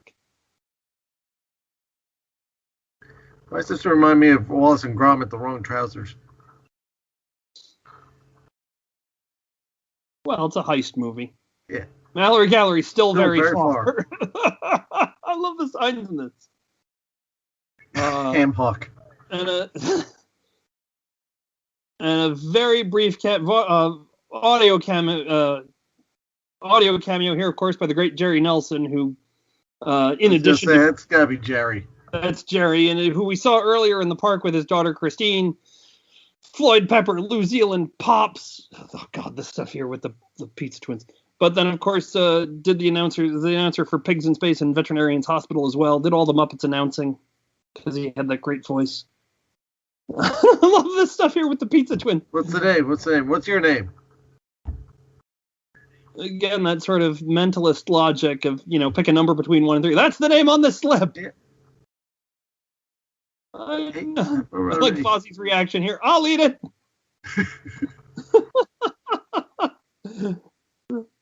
What has to be the absolute worst security guard as he comes here. He opens the door for this pizza that nobody ordered, and then he just lets them all walk right past. That slip. That's actually not the slip. As all the Muppets go by. And somebody's there carrying Swedish Chef, I think, or Swedish Chef's carrying the Union Jack. Heck yeah. There goes Lips, Dr. Teeth, Animal. I never noticed the flag before. Oh, yeah. Yeah, but you ever watching a Muppet movie, pay attention to the signage, because they always do something great on them. Yeah. But that scene where they're outside the, that's one of my favorite scenes. I can do that scene from memory, and will do that scene from memory. It's such fun. All the stuff about, Rolf, hand me the blowtorch. Who said anything about a blowtorch? I've got the paper towels. How are we going to cut the bars if... Nope, there's the socks. The socks. Maybe we'll just ring the doorbell. Oh, and this is a fantastic. We talked about this with Mike Quinn, but we'll talk about it again. This is the moment that Dave Goelz always thought, well, I'm gonna die, which is them climbing the roof up here. Is them climbing the roof, and this is all done. This is a fake wall that's built. There's like a stack, and they're all the Muppet performers are all like piled on top of each other with like boards in between, and this jack is lifting them up into the air. And if anything goes wrong, they could literally be, their arms are all on all of their arms are on the other side of the beam there. But if anything goes wrong with that effect, they could have all been crushed. And Dave was particularly nervous about doing that one. Mike, as we talked to Mike Quinn, he wasn't worried about it at all. But there's Dave talks about it in a documentary called Muppet Guys Talking, and he said it was rather hair-raising. And just by chance. Super Wheels. Super Wheels stunt. And I love this Piggy's reaction here. It's classic Frank Oz. That, an unbelievable coincidence.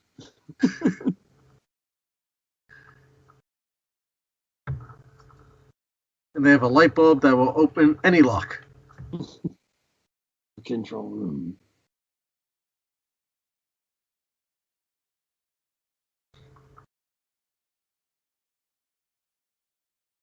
Bleep, bleep, bleep. You notice that obviously this is a stunt beaker here, which is why the hair looks a little weird on Beaky there. Whoop! Because there were stunt beakers that were beakers whose heads would inflate, beakers whose noses would explode, beakers whose eyes would light up. Frequently build separate. It wasn't unusual to build a couple dozen beaker puppets for whatever they were doing. Yeah, I like the ones that the head dropped down. Yeah. I always thought that was a good effect.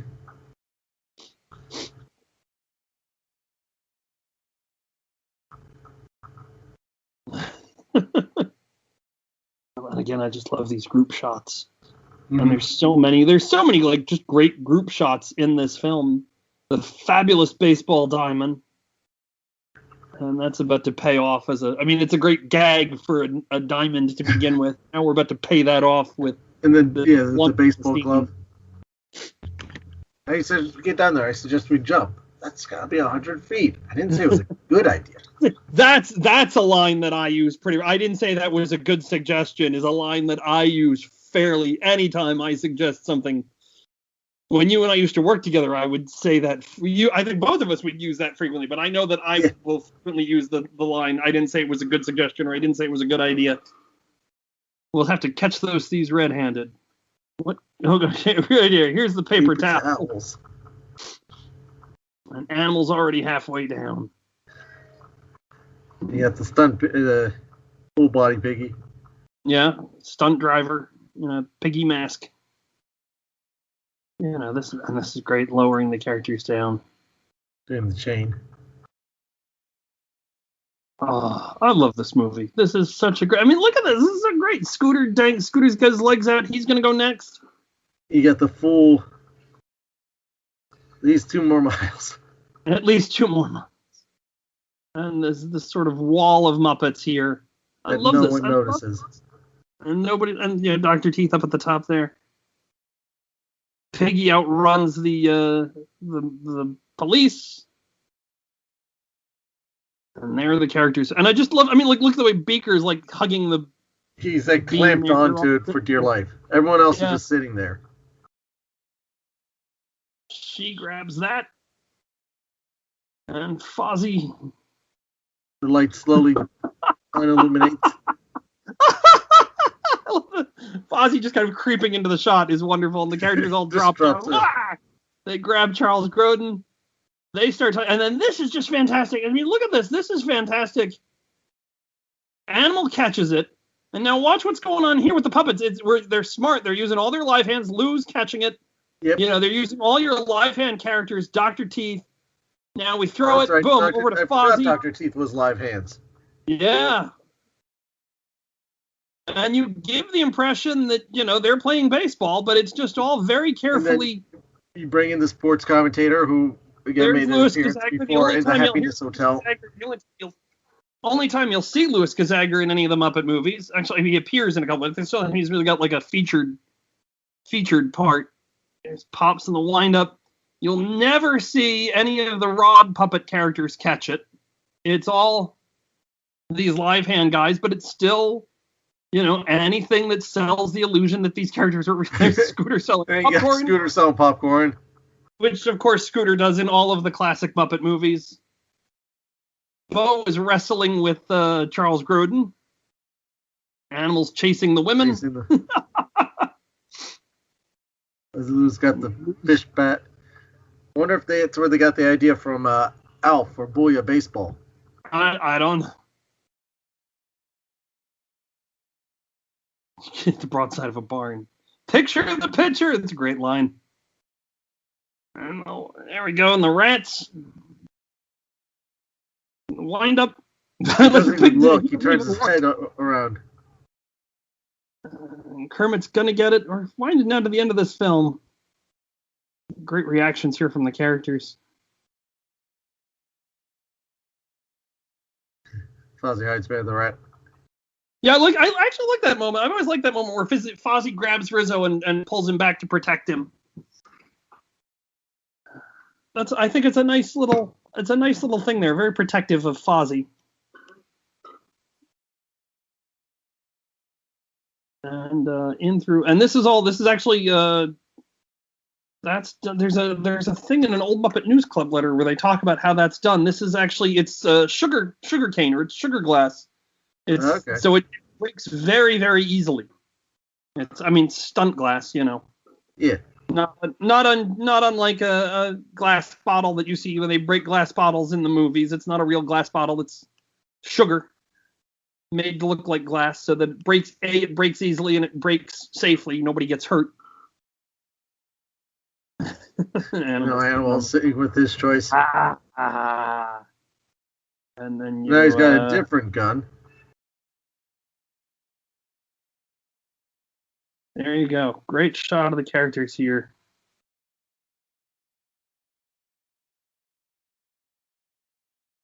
And I like this. I actually like this little exchange between. I like Piggy's. Piggy's got a great line here coming up that I love.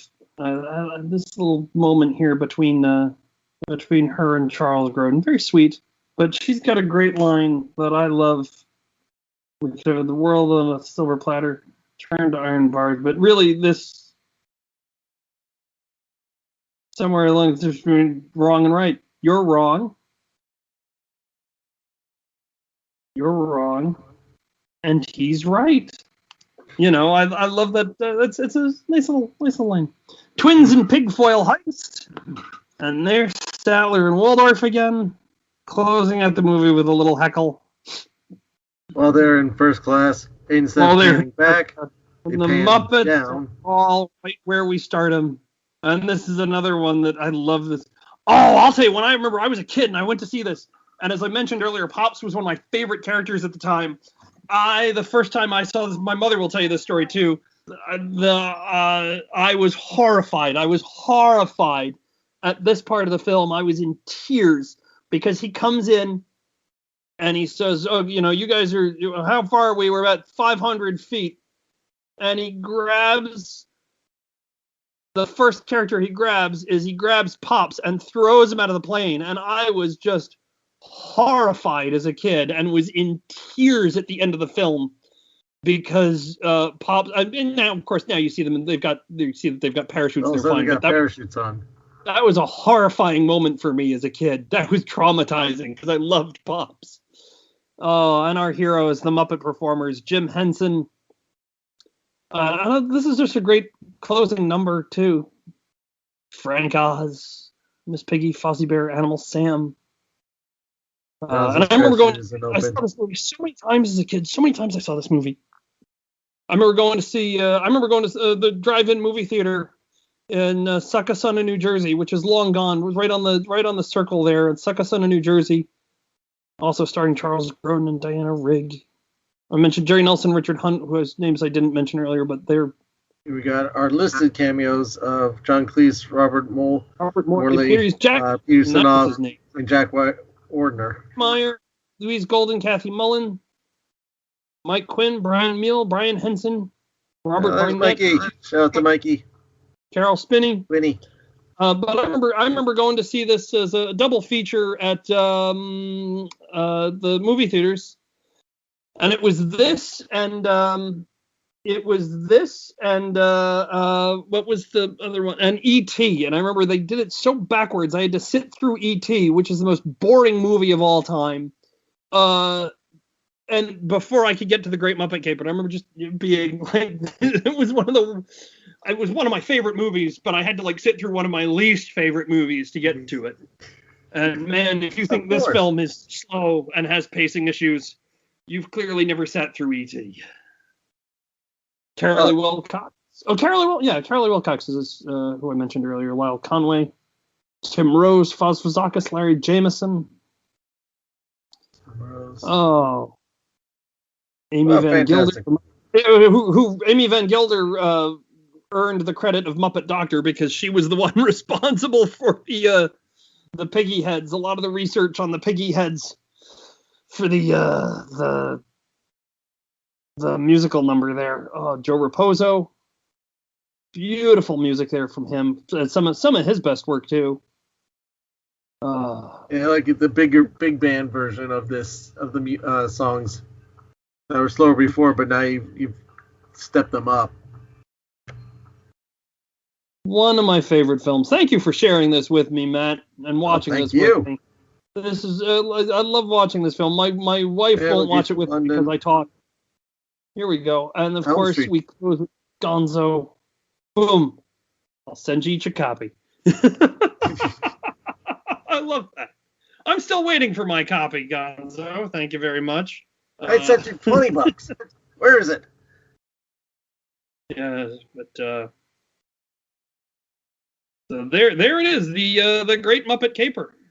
Yeah, 40 years. And if you're still listening to us, thank you for joining us, and thank you for letting me watch. Thank you for watching my favorite. It's been such a treat watching my favorite movie with my best friend. I love this. You've been waiting for this one for a while now. I have. It's funny is that my wife won't watch this movie with me because I talk through it. We're starting to make a habit of that. She refuses to watch Muppet movies with me because I talk to them.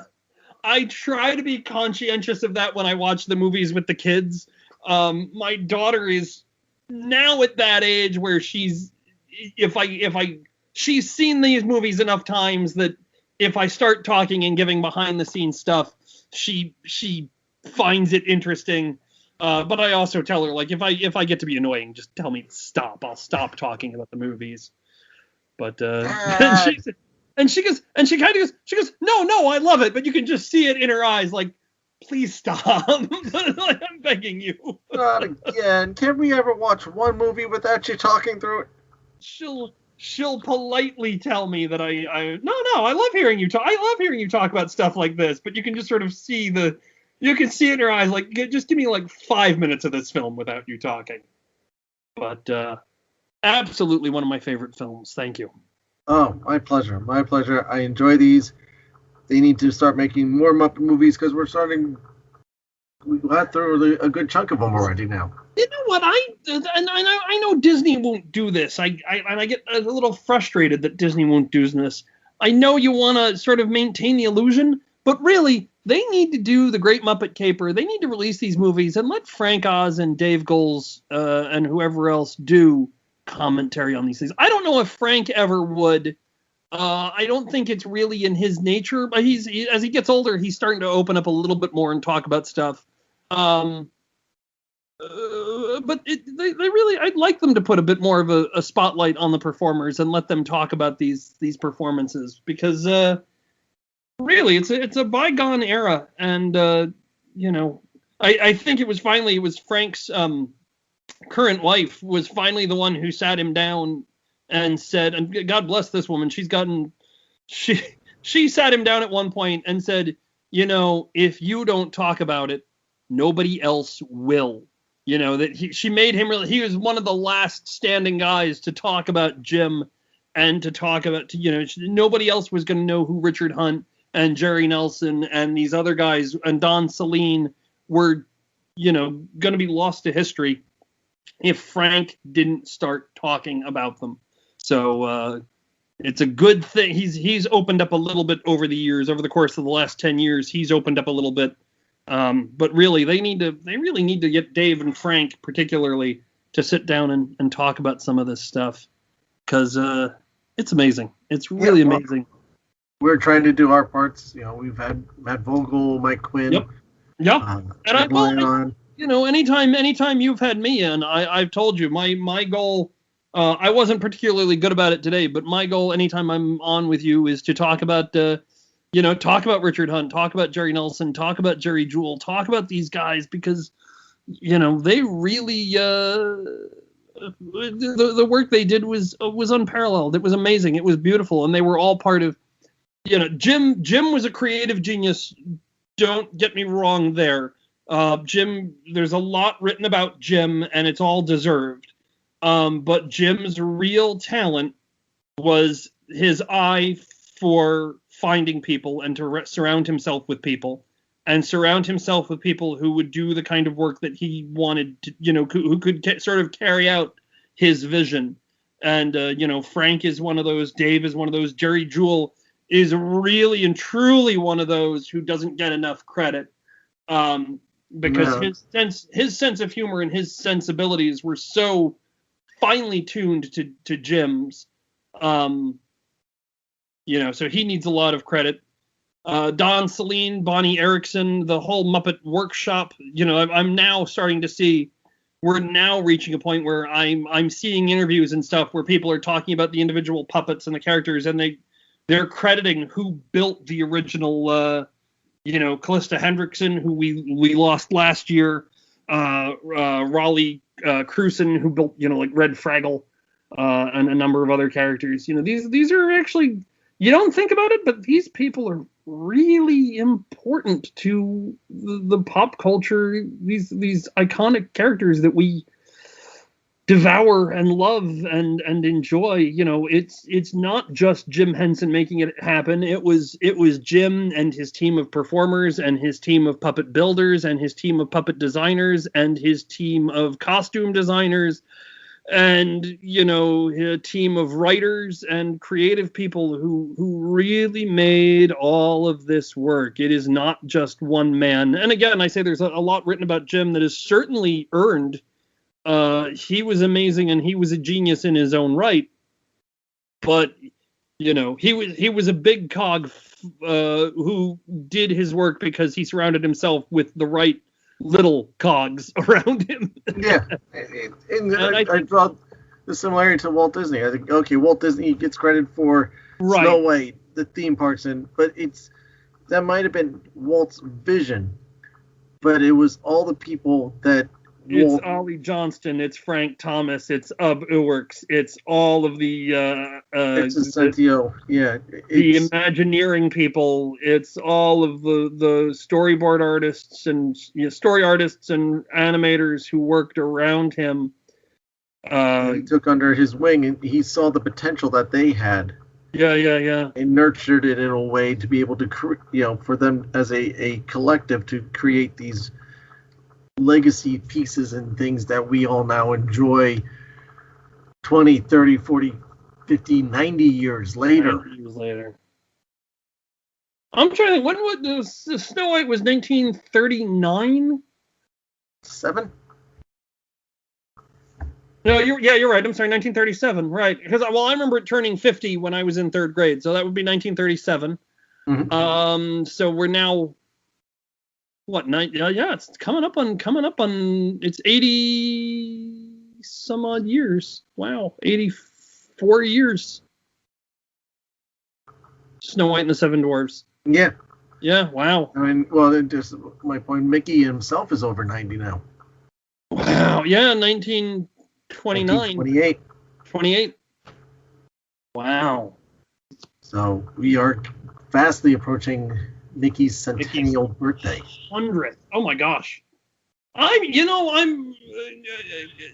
not a huge, as you and I have discussed, I enjoy Disney. I'm not a big Disney person, but I gotta admit, even I'm looking forward to Mickey turning 100. But at the same time, I also remember Mickey's 50th. So if Mickey turns 100, hold up. Well, wait a minute. I was on another show. We're talking about the theme parks, and we're talking about Walt Disney World's 50th anniversary coming up. And I go, yes, I can honestly say I've been to Walt Disney World every decade it's been open. God, I remember Disney World celebrating its. I was down there one of the years that they had an anniversary. I want to say, what year did Disney World open? 71. 71. I was down there. I might have been down there for 10. I was down there for the 15th. I was definitely down there for the 15th. Might have been there for the 15th. I know I was there for the 20th. I was definitely down there for the 25th. Yeah, I was definitely there for the 15th. And somebody that I was with, like one of my sisters, won us something because it was like one of those, you'd walk in and they'd take your ticket and they'd be like, oh, you won a bag of popcorn or something. And I can't remember what but one of my sisters won us something. Yeah, I remember that. I remember that exactly because I always wanted one of those. I wanted one of those visors that had the lights on the front. For whatever reason, I thought it was the coolest thing, and I always wanted that. And someone cut me in line. No. And they won something. Oh. I was so aggravated. But even my mother, who just lets everything roll, she got aggravated at that this woman cut me in line to get into the park, and she ended up winning something. Oh, no. Yes. Oh. Wow. How old were you? I'm your age, so Yeah, but how old? I don't know. I mean, for all I know, this happened to you last year. It's definitely not last year. I didn't travel anywhere last year. No, well, I mean, were you like the 20th or the 15th anniversary that they did that? So you would have been either like 8 or 13, something like that. Yeah. Wow. I'd say probably it was probably the 15th then, because I remember being on the younger end. Oh man, that's rough. Oh, that's rough. Oh. So. Yeah. Now I feel like I wanna like send you a light up visor now. Probably electrocuted half the people that were. I don't know. There you go. Well, yeah. But yeah, no, I remember. Thinking back, remembering these anniversaries. The 25th, my wife was working down there at that time. Right. So. I love getting your wife on the subject of. That's what you need. You need to get your wife on here to tell some of her. Both of you need to tell some of your I worked at Disney stories, because your wife's got some great I worked at Disney stories. I love some of her stories. Her stories are better than mine. Yeah, she's got some good ones though. Oh, absolutely. I've told her I've told. Who did I tell? I think I might have told my kids. I know I've told my wife the Chip and Dale and Jafar story, because that's my favorite thing ever. I won't tell it now, because really you need to get your wife on to tell the Chip and Dale and Jafar story. I've been meaning to get her on. And we've been discussing some things. We've been discussing some things, and we'll see what the near future holds. But on that bombshell, we'll save that for another day. Thank you again for coming on. That's another one for the Patreon. There you go. Yep. Get your wife to tell the Chip and Dale and Jafar story on the Patreon.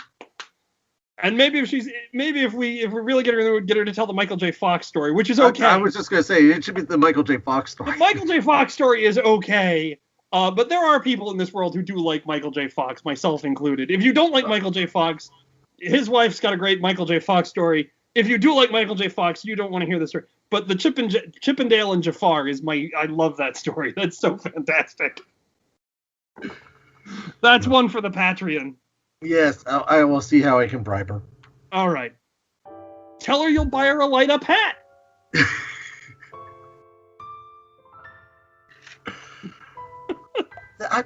She probably would have won it herself. I'm the Charlie Brown one. Oh, I won this. I won tickets. I won a hat. I won a free popcorn. What'd you get? A rock. I got a rock. I got a rock.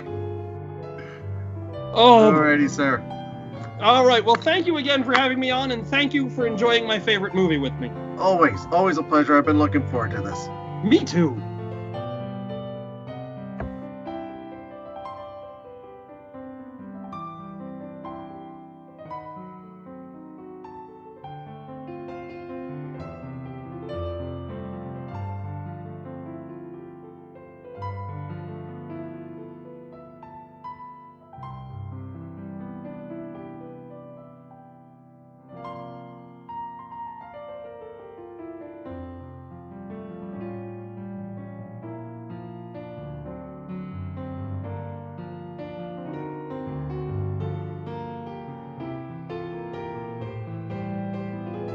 Thank you again to Matt Leonard for joining us this week, talking about The Great Muppet Caper.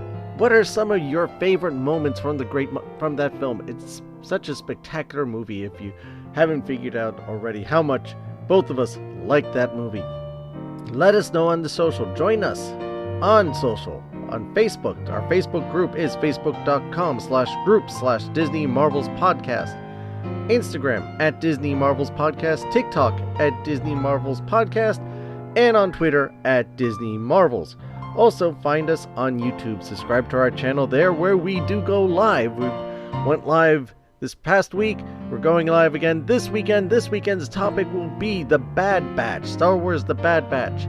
So check out some of those episodes and join us for a discussion on it on Saturday night at 10 p.m. Eastern Standard Time, so adjust your clocks accordingly. Find links all over at the different social media places, or just look up Disney Marvels Podcast on YouTube. Also, feel free to join the show and have your voice be heard. Leave us a voice message through the Anchor app or Anchor.fm website, or record it electronically on your smart device or computer and email it to us. Or any suggestions or questions that you may have, email disneymarvels@gmail.com.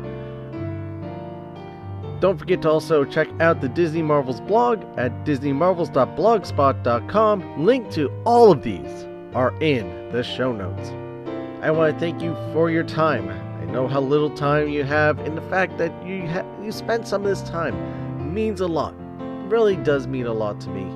It's what keeps me going, knowing that we have this bond, this connection, which is why I'm doing the live show, to try and connect with you all some more. Instead of just being a one-way conversation, trying to make it a two-way conversation. And again, thank you so much for your time. I really truly appreciate it. I always ask, please go on and go to Apple Podcasts and leave a review, leave a rating on there.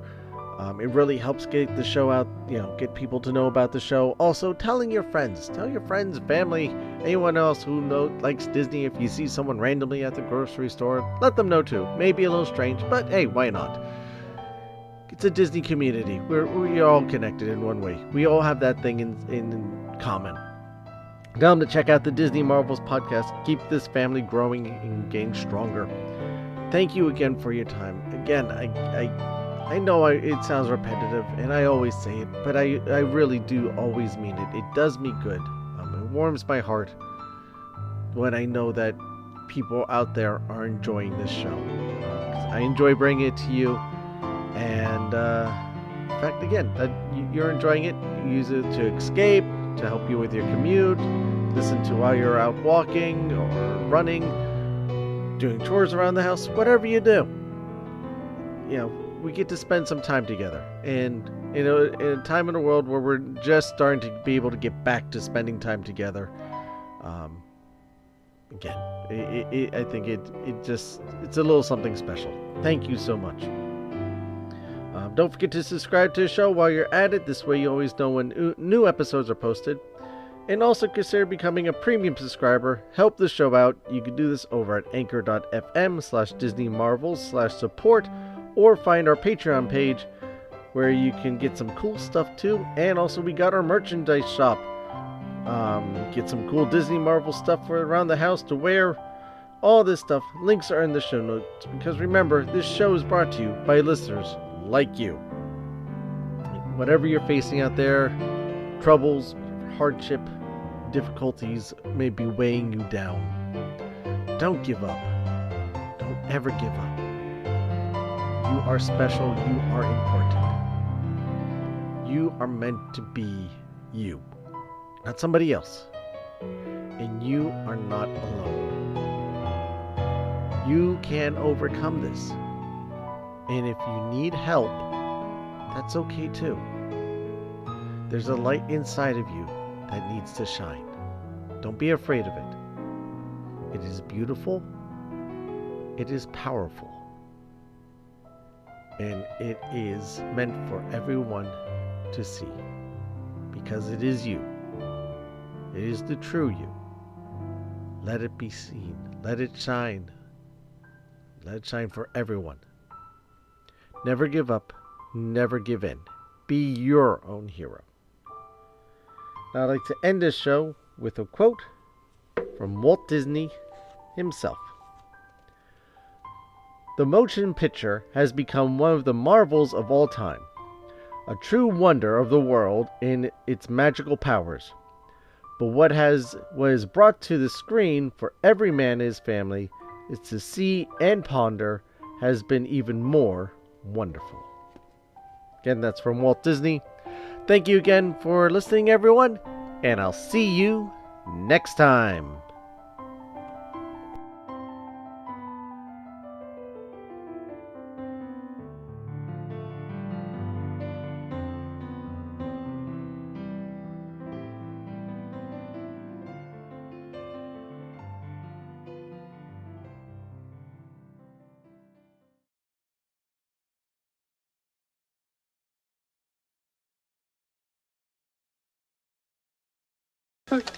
Gee, Mr. Tarkanian, we thought identical twins working on a newspaper would make an interesting story. Yeah. Well, it doesn't. Especially since you two guys don't look anything alike. Well, that's because Fozzie's not wearing his hat. Fozzie, put your hat back on. Oh, yes, sir. See? Oh, yeah. I can see it now.